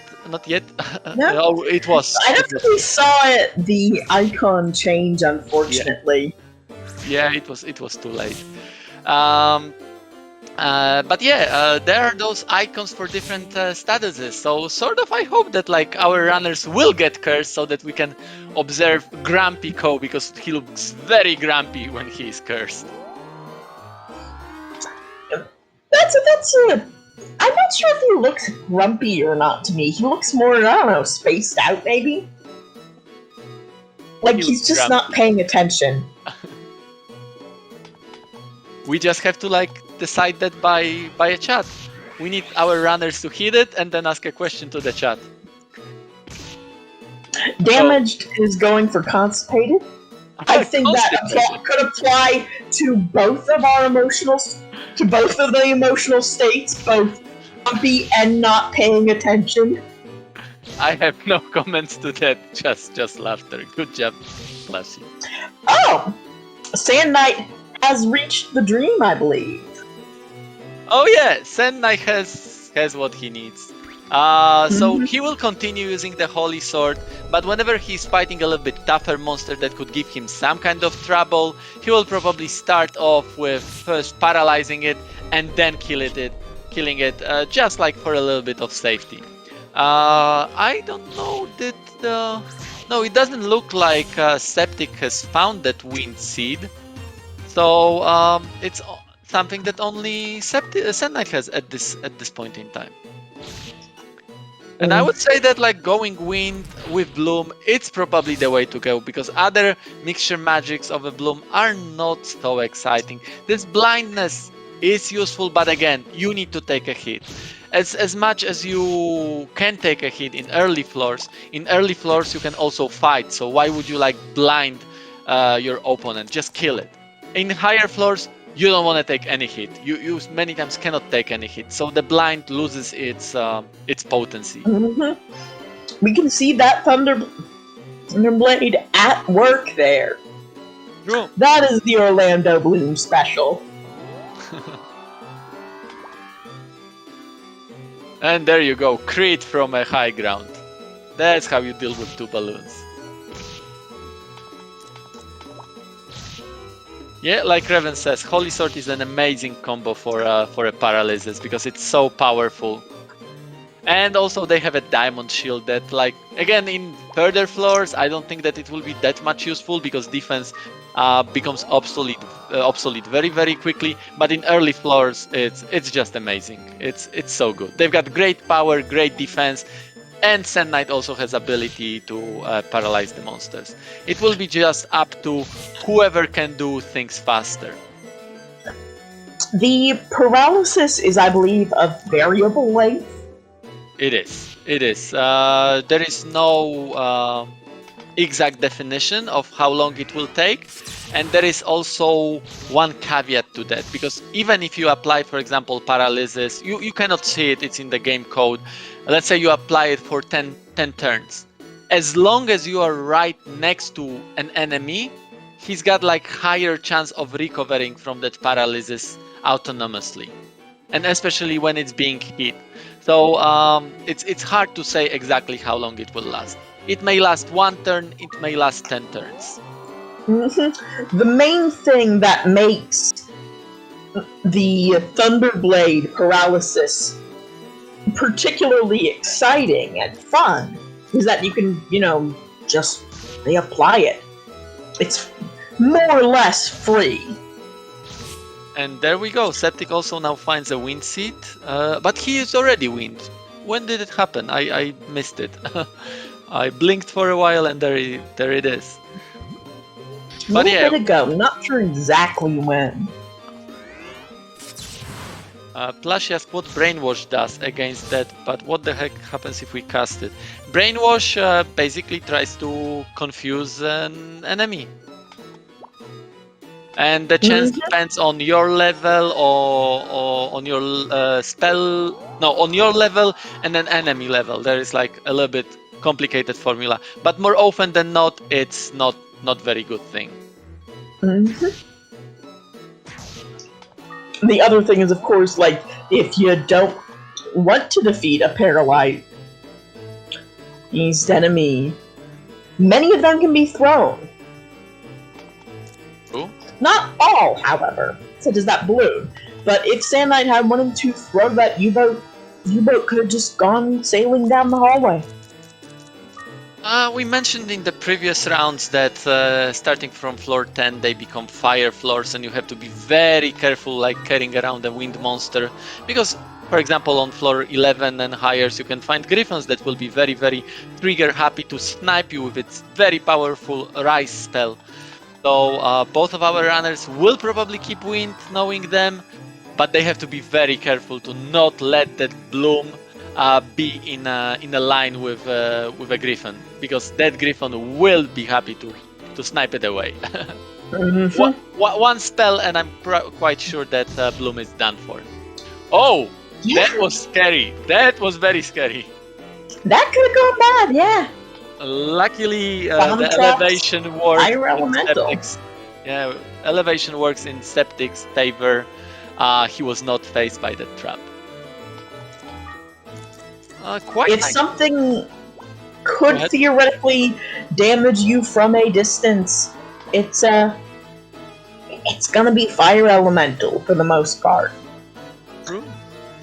And that is why wind is kind of scary. True. I would say that Septic has quite nice inventory, while when I check Sand Knight's side, he does have a Holy Scroll, he has a Sleep Ball, a Blind Ball that was in the starter, but Septic also has a Noah Rise, has a Holy Bell, has a Restore Scroll. I really hope that like Sand Knight will find those things as well, because as amazing as that bloom is, sooner or later it will become a little bit less usable. That warp trap could have gone bad. That warp trap could have gone bad. Here though, it's pretty easy. Oh yeah. The problem is that like as long as you are able to pick up a monster, you paralyze it 100%, then you pick it up and toss it away. But sometimes you will not be able to pick up the monsters, and on higher floor pretty much none of the monsters are able to be picked up. So that thing is like taken away from you. Also, you won't be able to fight them like both of our runners are doing right now physically, because you'll be dealing just 1 damage. That's how underleveled and underpowered you will be. So we will need resources for the higher floors. Those early floors, I would say until like floor 25 probably, 26, they're kind of safe, but higher than that, they do need resources. And Septic is already like stacked quite nicely. Yep, a couple of these floors have been very nice. It's interesting to note that they are pretty similar levels in spite of the floor gap we're seeing here. Because Sand Knight has been doing, I think, a fair bit more fighting as things go along. Yeah, we can see that in the difference in the levels. Even though Septic is like 6 floors ahead, he's actually like 1 level lower than Sand Knight. And I think it's this way that Sand Knight actually is getting this experience from lower level monsters. So it's much slower for him to gain the experience. So definitely Sand Knight has fought much more than what Septic did. Septic was just tossing monsters away, counting on resources and Bloom. And frankly, why shouldn't he? That inventory is just a thing of beauty. Oh yeah, he now has a a Noah Rise, so it's gonna be a wind spell. He's got a Flame Ball, which is a fire spell. He's got a Sleep Ball to put monsters to sleep, and he still has this 100% paralysis. So definitely Septic is stuck nicely. Although right now he's pincered by 2 Garudas. He has to be very careful. Garudas, like we've seen in the previous game, they have a trick that they can steal your monster. Luckily, the Garuda didn't. So now 2 paralysis. Yes, they didn't wake up. So yep, luckily Septic was able to handle that situation quite easily. He lost a little bit of time, but it's good. Nothing he could not recover from, and the situation got defanged pretty fast. As he'll just want to be a little bit careful about that Bloom's HP until it has a chance to recover. We can see on Septic's side that even though like he paralyzes, the damage that he's dealing is actually like quite low. The troll was hit for 2 damage. That's pretty much nothing. So Septic is already out of the territory where he will be fighting, at least not physically. If he needs to level up, if he needs to fight, he will use some of those spell balls to just level up a bit. And I somehow feel that he will do that around picket floors, just to get some levels, because he is a little bit or a lot under leveled at this point in time. Absolutely.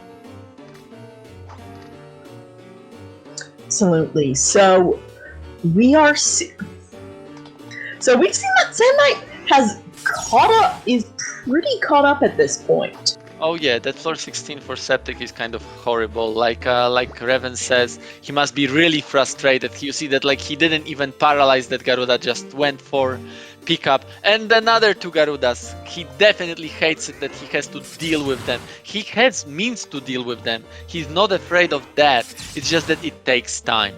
And that's not something that Septics like. So let's... No. And those Garudas... Anyway, is at this point better for Sand Knight than even an equivalent delay on Sand Knight's side would be for Septic, just due to their relative positions. Yep, and you can see that like Septic pretty much like explored the whole floor already, and he still didn't find the elevator. That's how important this take left turn or take right turn is. That like one wrong turn, and you know, wrong is relative here because you don't know where you need to go. So you just may have a little bit bad luck of taking wrong turn, and then you have to deal with the whole floor. Plenty of monsters, it takes so much time. Septic was like 6 floors ahead, and now the difference is only 1 floor. And it might be so that for Sand Knight, that floor 16 will be simple because he will take the right turn, get to the elevator quickly, and get out of it. Of course, we don't know that. We'll see soon. And another 2 Garudas. So that's a problem with a Bloom. As long as like you can like, as much as you can deal with the monsters in terms of like throwing them away, you never kill them. So more and more monsters show up. So if you stay on 1 floor for too long, you will have quite many monsters on that floor, and you will have to deal with them. This might look like a floor where the elevator is in a room with only one exit and one entrance. I somehow feel that on the right there is a room with which you can I think read. there is one monster that right, except for zoos. There we go. I wasn't sure if it was zoo or if it was block because they both. But you're right, it is zoo because blocks have the double defense rate. But usually it happens that a monster is immune from the status effect its spell caused. It's except for blocks. And now we can see Sand Knight reaching floor 16. He will have to deal with many same hardships like Septic does, but let's see whether maybe he can find the elevator quicker. At least at this point he caught up. It's just a matter of whether he can find the elevator faster. I'm quite sure that Septic already knows where the elevator is because he doesn't have like many options where it can be. It's just a matter of getting there, but he stayed on this floor for so long. There is so many monsters roaming around. It's not easy to just walk around without having to meet any monsters. Yeah, that is a tough position to be in that regard. And we'll have to see how Sand Knight. There is the elevator. At last. And it is the room with one. Oh no, there are actually two exits here. It's just that it's. So is it so that like Septic has actually been in that room earlier? It's just that the elevator was sort of hidden, maybe? Because it doesn't look like a room that he didn't visit. Let's see how Septic goes about it. Yeah. But yeah, Septic finally reaches floor 17. I'm quite sure that he's now frustrated. Like, he took so much time. He probably thinks like Sand Knight went ahead of him so much. But, you know, Sand Knight has to deal with the same floor. The same weird floor. 17 luckily was quite easy for Septic. He's now on 18. And there are the pickets. Will he decide to actually get rid of them with the flame ball? No, still just tossing them away. Seems that pickets are weak enough that Septic could deal with them with just a sword. I think he was dealing 10 damage. But pickets have, if I recall right, 65 HP, so that's 7 attacks. And we have to remember that every time he attacks, that picket may decide to wake up from the paralysis. So it's and not steal as easy as things. just. Oh yeah, exactly. So you probably would have to reapply that paralysis status every single time. And there you go. Sand Knight finds an elevator, much smoother floor, 16 for him. So it did pay off to Sand Knight. It was a big time loss for Sand Knight. But that made a match a little bit more interesting now. Yep. Up, Sand Knight will have just as easy a time of this 17, and so it's gonna come down to the next couple of floors. They're probably gonna remain pretty close.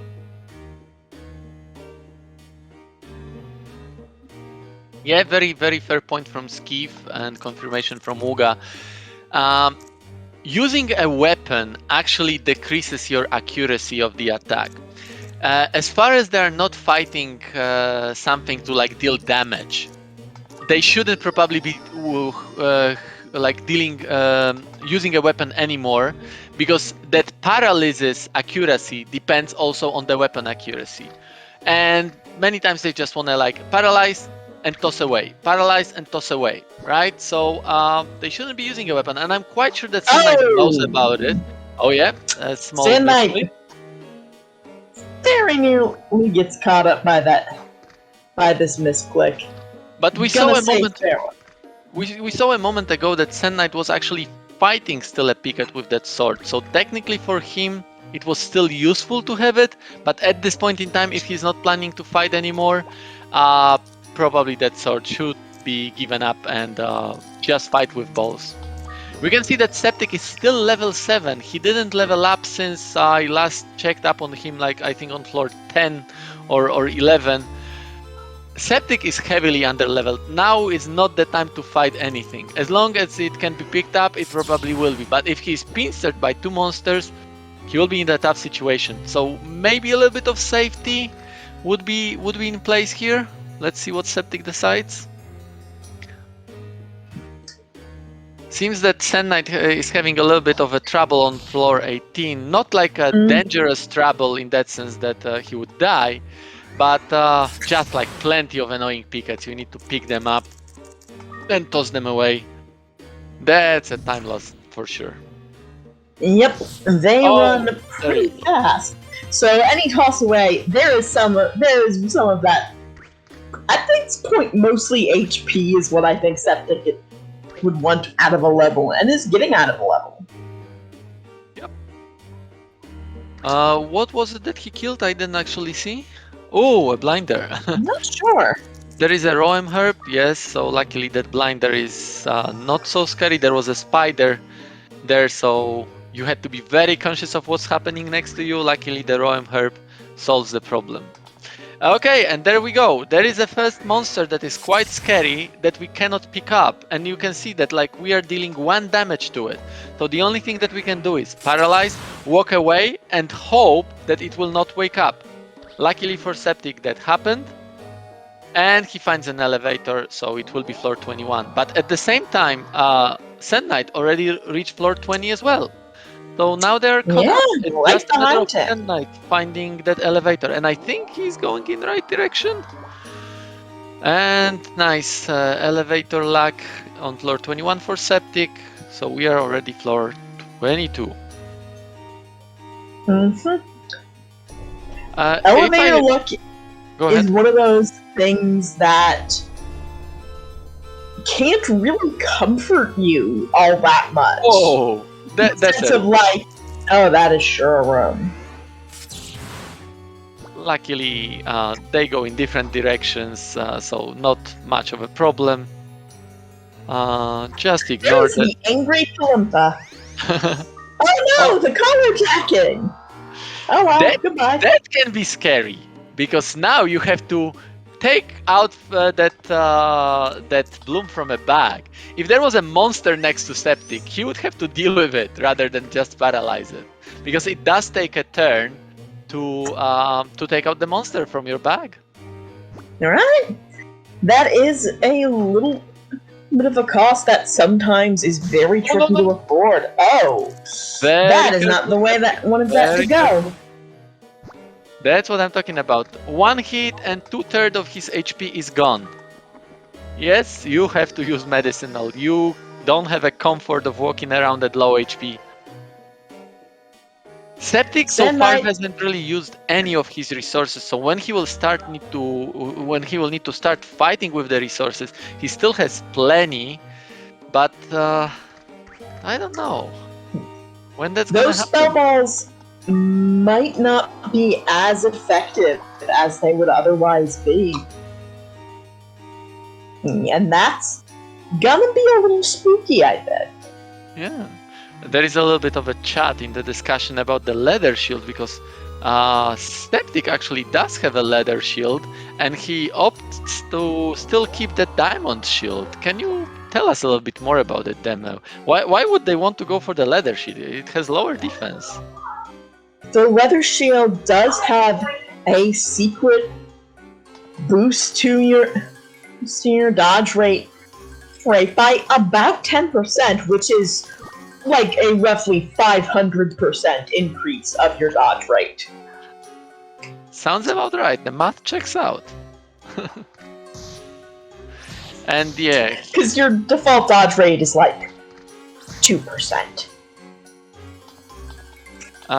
It looks like Septic right now is dealing with Zeus. The Zeus have this trait that we discussed. Oh, he's so low level that he was not even able to kill a zoo with an elemental advantage.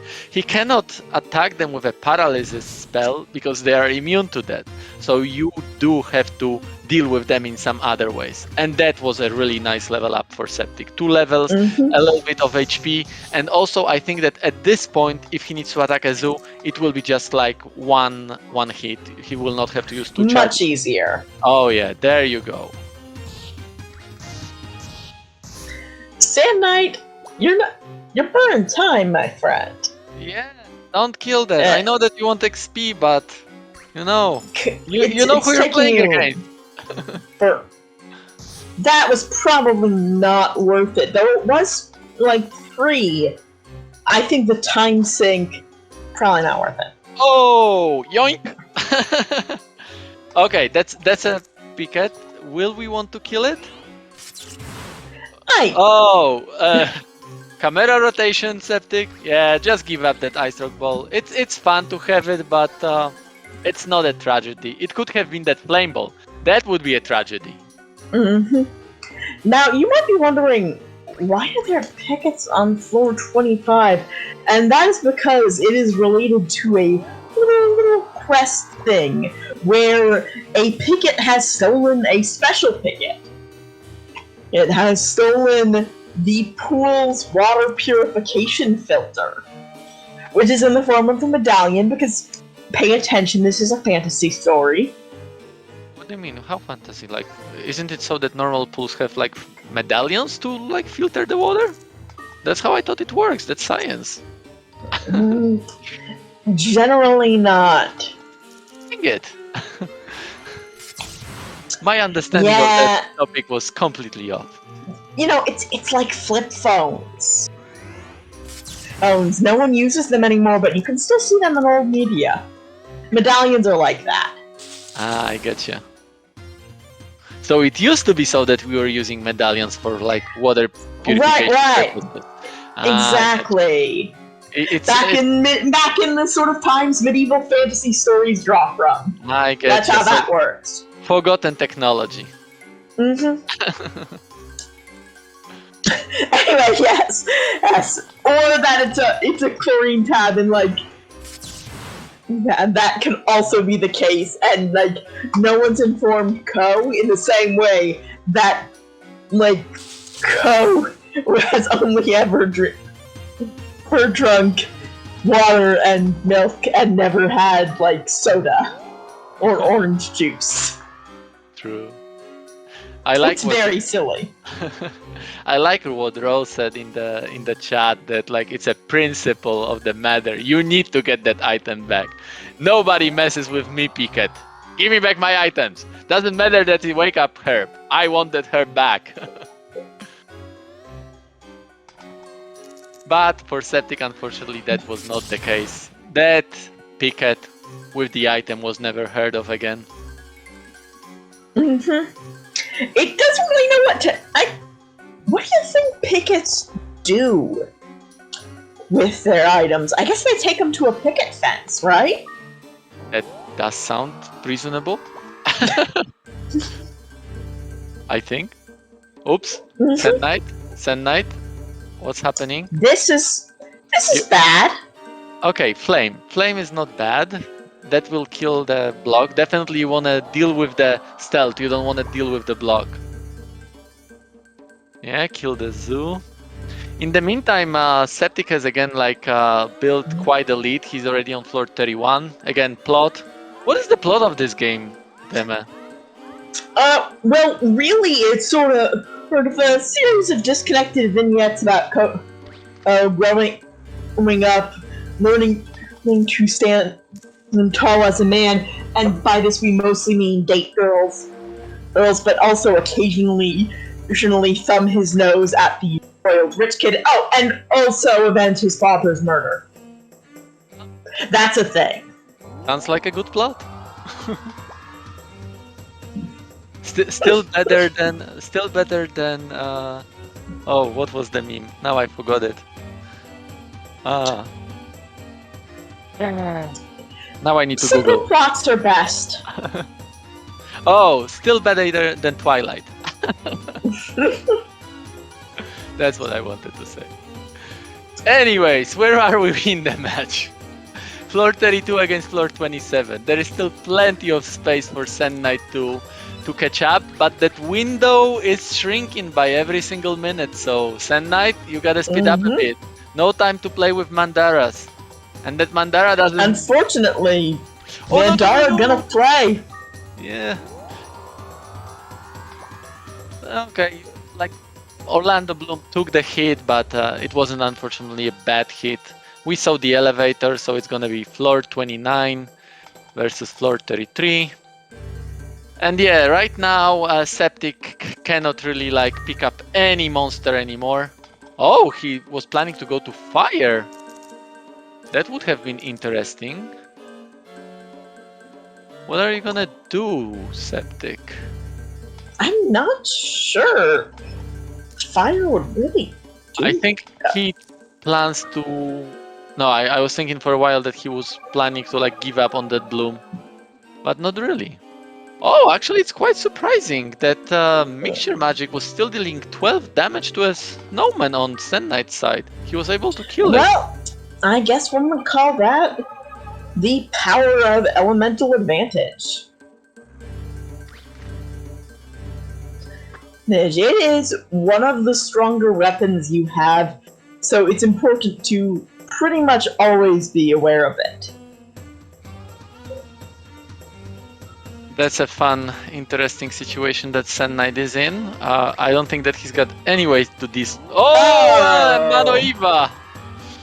That is unfortunate. This is a rough little chamber. Yeah, and now we will have a small monster train of Bloom, Mano Eva, Naplas, and Snowman. And there was a misstep? No, that was planned. That was planned so that like Sand Knight will paralyze that Mano Eva here and hope to walk away. Yeah, and that monster train has been stopped. That is a fun way to like deal with these monsters. Now he is still stuck on that floor, and that is almost one of those two things is almost certainly a Mano Eva. What makes you think so? Isn't it possible that there have been like 2 crystals spawned in that floor? Right next to each other? It is technically possible. But yeah, very unlikely. So one of these is a Mano Eva is a strong enough sensibility that one builds up over time that you feel it even when it's not possible. You're not on a Mano Eva floor, and yet, how do you know it's not a Mano Eva? Okay, so we know which one is Mano Eva, and Sand Knight also knew that. He used a certain trick for it. He can read the minimap. He already knew that from the minimap. He knew that like it was safe to come up to that first crystal, and thanks to the power of the Mahel seed, he was able to like, leave that crystal alone, bag the bloom, and walk away. That was really nice display of that what that noise was? Septic getting a follow. I was looking at my phone wondering, my phone has never made this noise before. What just happened? Oh yeah, we should actually mention this. Please do follow our runners. Septic is very active in Azure Dreams community. He's playing Azure Dreams regularly. He's still trying to beat many records in many different categories. So if you do like watching Azure Dreams, definitely Septic is the guy to follow. Sand Knight is still playing Azure Dreams, although a little bit less nowadays, but also a great guy to follow, so definitely go to both of our runners. And just a moment ago, there was also a link to our Discord. If you're a fan of the game, want to chat about it, not necessarily speedrun, feel free to join. We'll be more than happy to welcome you there. Absolutely. And like Plashy says, Septic does piano. That is true. Septic does piano practice. Septic climbing up pretty fast here. We might see this race come to an end very shortly. Yes. The distance is smaller than in previous match, where Sand Knight was like 10 floors away. Now it's only like 5 floors. But it is very little time now to catch up. Septic doesn't have much to do anymore, and now even less finding that elevator in that tower. 37 minutes, floor 37 again, 1 minute a floor. That's a crazy pace. Great job from Septic, but there is still something to do in the seat. He still cannot relax. There is always something that can happen until the final moments of a seed. Yes, there is a Game Boy Color version of this game, and we do host channel runner randomizer and all that good stuff for it in our community. Do I dare to say that technically you can also talk about a game that we do not speak of? Yes, I like to think of it less as a. We are, of course, talking about Taz Adventure, a game that I like to think of less as a spiritual successor and more as like maybe a zombie successor, an undead successor, carrying the superficial trappings and yet none of the soul.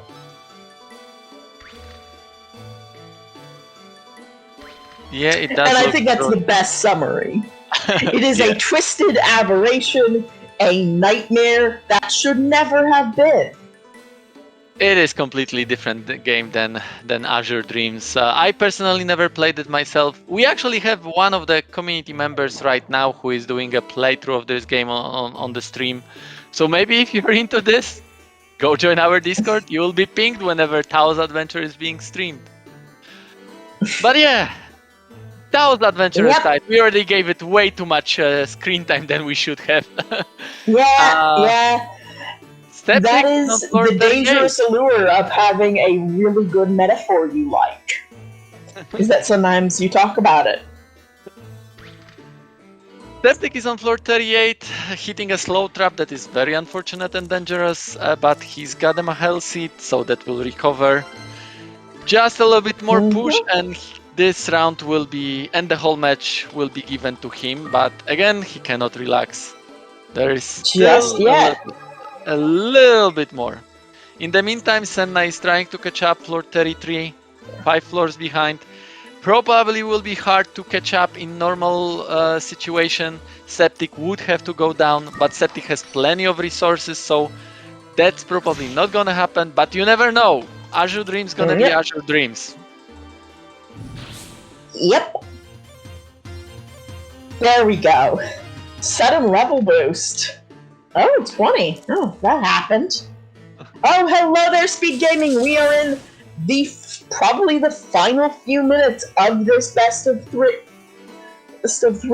We are going to see another tower clear from one, if not both of these runners to say goodbye to this match, I think. Yes, that is exactly the last floor for Septic. If he is able to clear that floor, it is the match to him, and that's gonna be it for today. But that's not there yet. Let's see. Can we find that elevator? Sand Knight still has a chance. Yep. If it's in the room with the maximums, we're not going to see it anytime soon. And Septic then walks. It's pretty close. Glacier, nice. Okay. That is that spell ball. That spell element's coming in clutch here. Nice manipulation. There's the there it goes. Game, set, and match for Septic. Fantastic. We will allow Sand Knight to finish if you would like to. Oh, there's some curling. Directly into the dragon's back, though, as opposed to normal. No. But we will probably see Sand Knight finish. I don't think. Nope. There goes Orlando. Fare thee well. He doesn't need it anymore. It's so late in the tower. Plenty of resources. It just slowed him down. I have already confirmation from Septic that he will join us for an interview. So we can invite him here while we are still watching Sand Knight to finish. Yep.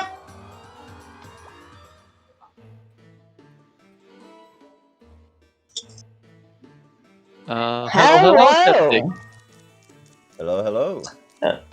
GG, congratulations. Good job. That was stressful. Oh, I bet. I understand that there is a certain delay in the stream when you finish before we see what is happening. So you cleared. And then you're waiting for the message. Did I win? Did I lose? What happened? Why nobody's talking? But yeah, we finally saw that you reached that floor 40. That was really nice manipulation of the turn order there. And the whole game altogether was really beautiful. You kept onto that or hold on to that Orlando Bloom, and you used it to the full potency. I think that's the first run I've ever gone through the tower with Wind Bloom. I've utilized there it we are then. before, but I've never successfully completed the tower with it. This is the first time. Then that is a cool little first to have witnessed. That floor 16 though gave you so much trouble on this last seed.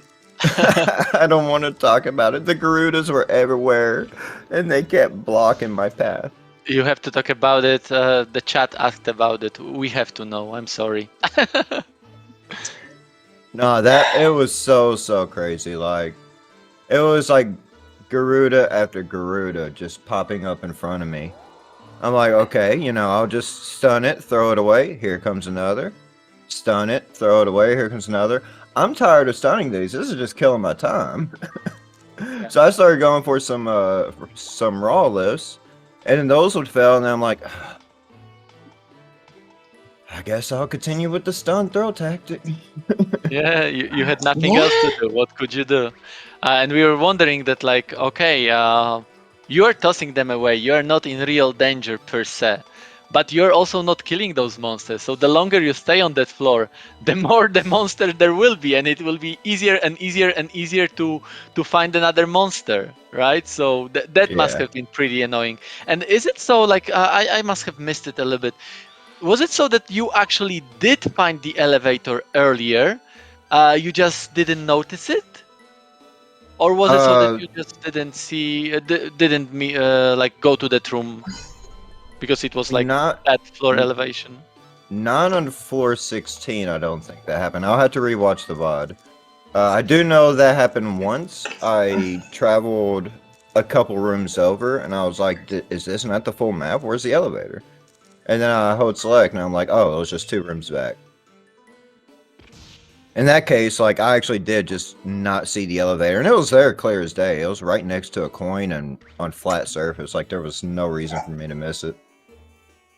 No, I think it was just that floor 16 had a weird layout that I think made you feel like the floor was over before it was over.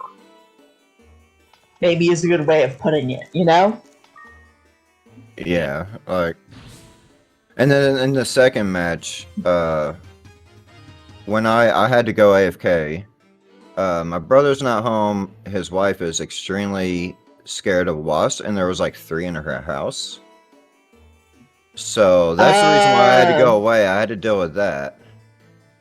And then when I come back, I almost immediately find a Garuda. I'm like, where is Sand? He's probably on floor 25 by now. Yeah, if you're gonna rewatch it, actually Sand Knight waited a bit when you went away, and it sort of like evened out, I would say. But you were so much ahead already, even before you found the Garuda. I think you were like 5 or 6 floor ahead. Because for some reason, and that's something that we'll definitely ask Senai about, he went with a Weedog rather than an Ashra. He did fuse them, but he was using a Weedog, and he was mostly using mixture magic while you were using AI1 because Ashra is so powerful, right? So you were already ahead, and then when you got the Garuda, he hatched the Garuda later than you did. You were already like 10 floors ahead. You had like so much buffer there for everything. So seat number 2 was quite safe for you. Well, of course, I didn't know that. So. Oh, of course you didn't know that. Like what you had in your head probably was like, okay, yeah, I lost 5 minutes with a Garuda that amounts to 20 minutes. So tell us about seed 1. What happened there? Seed 1, that was balloon. Yeah. Yeah. I abandoned the balloon on floor 30 thinking that I wanted to pick up my pace because Sand is no slouch. He hasn't actively played a whole lot recently as far as I know, but as far as we all know, he could be training off of other seeds that other people had made. So, and I did see that he generated some seeds this morning. So I was definitely trying to keep my speed up. So I abandoned the balloon. I thought my resources were going to do me just fine. And they would have, I believe. But I got in a situation where I could have just bypassed the dragon. And instead of just outright bypassing that dragon, I decided to try and reroute around. And then I got into that whole sandwich situation. With the golem, the glacier, the dragon. I think there was another golem or dragon coming. And yeah, I got 1 and 8'd on my confuse. At least I think so, because there was already a confuse active there, like a malicious scroll activated there, but he didn't get confused when he walked into it. So I figured I would just throw another at him. Perfectly programmed. Absolutely perfectly programmed. Yeah. In the meantime, Sand Knight has cleared the tower and also joined us for commentary. For interview. Hello, Sand Knight. GG. Hey, hello everyone. Hello. Beautiful match number 3. Both of you cleared the tower. Unfortunately for you, Sand Knight, Septic did it just a wee bit faster. Yeah. So the match goes to him. But give us your thoughts about all the seeds, about the game. Well, yeah, you know, you don't get to see how the opponent play, but you get to know who you're playing against. So I knew I was playing against Septic. I knew I was not going to be faster, and the only way I would win would be for him to die somewhere and me to get higher, which has been proven by all 3 matches. So I was, you know what, Sen, just play your gameplay, your game plan, and just stick to it, and don't do anything stupid. And that's what I did. I never died, so I'm really proud of that. It's been a while. I've played a little bit less in the last few months, and yeah, I'm really proud of the derusting session. That was not as long as I would have liked it to be, and at the end of the day, my performance I'm really proud of. Now, obviously it still means I lose, but I mean, losing to SepticTank is absolutely nothing to be ashamed of. He's a fantastic player, and I'm really glad I did a great showcase, I guess. That was a really amazing match. There was nothing to be ashamed of here. Thank you. You know, game 1, your game plan actually did work, because Septic did die on floor 35. He got into like a little bit bad situation. I don't know whether it was a gamble. I would want to think that it was a gamble, or whether it was just like the way the Septic plays. But I think around floor 30 he decided that, okay, I've got such a good inventory, I don't need my familiar anymore. So he went commando. He just backed it. And that probably led to the situation in which he was. Probably he had some other ways in which he could deal with that situation. But you know, Septic, he values speed a little bit more than safety. Oh, yeah. And for you, it was like, you know, safety all the way. And it did give you a point in match number 1, right?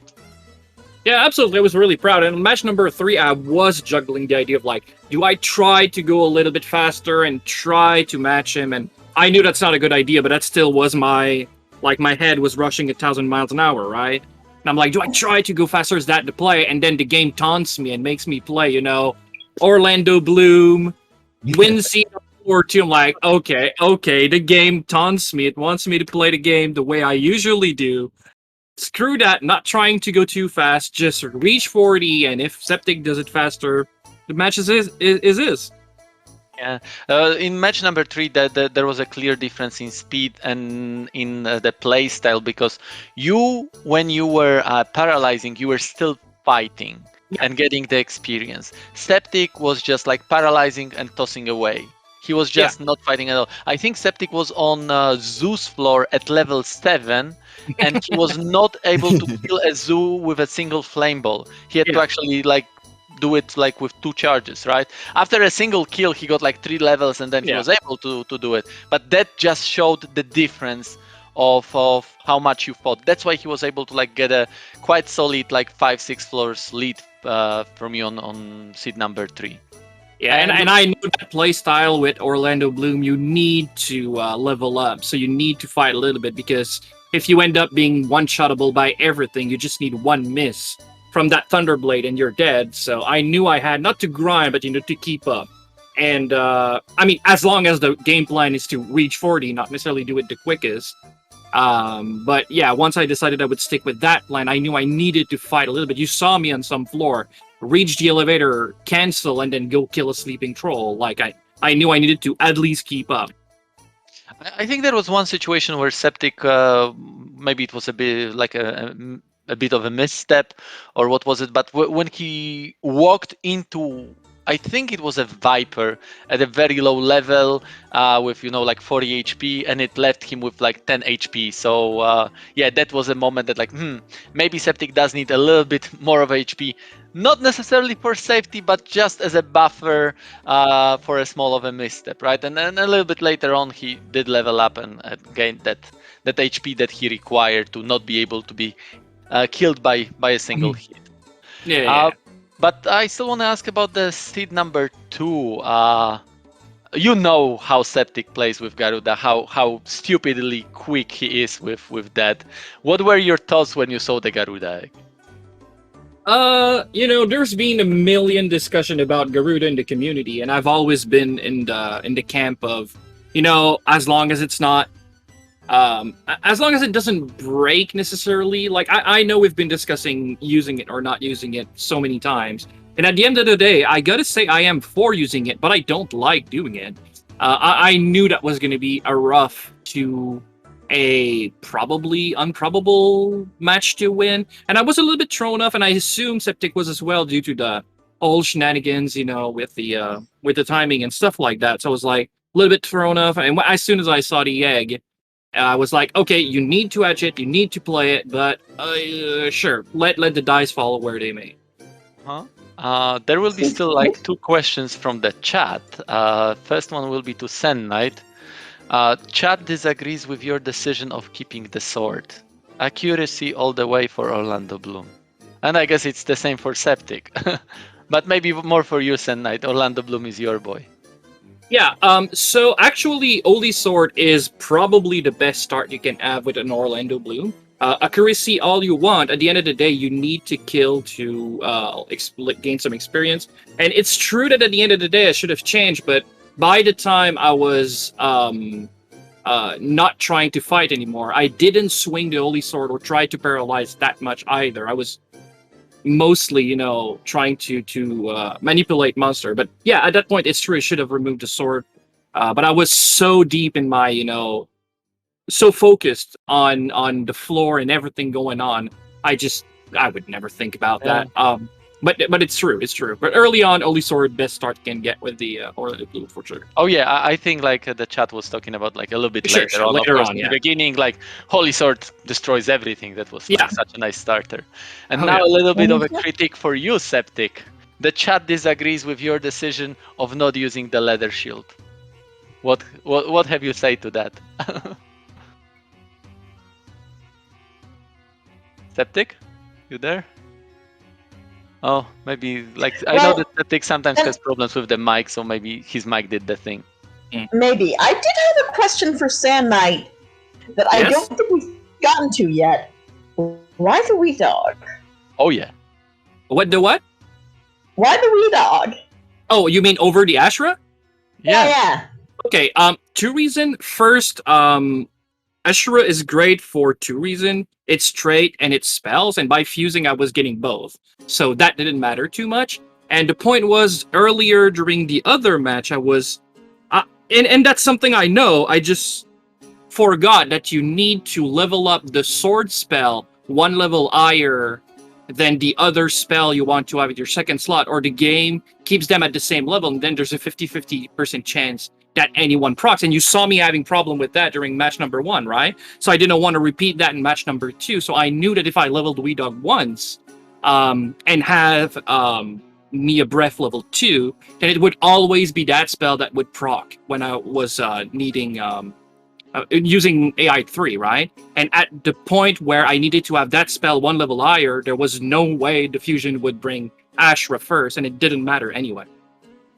Yeah, sorry. makes sense. Y'all can hear me now, right? Now Yes. we can hear. Yeah, my NVIDIA RTX crashed. But Did so you hear the the question question? was, it was about the leather shield. Yes. Why did I not equip it? When I originally got it, I still felt like the Diamond Shield had value. So I didn't want to immediately equip it, and I'd already gotten rid of my decurse scroll. Not that I would need to unequip it, but by the time it would have been more viable, I had already forgotten that I had it.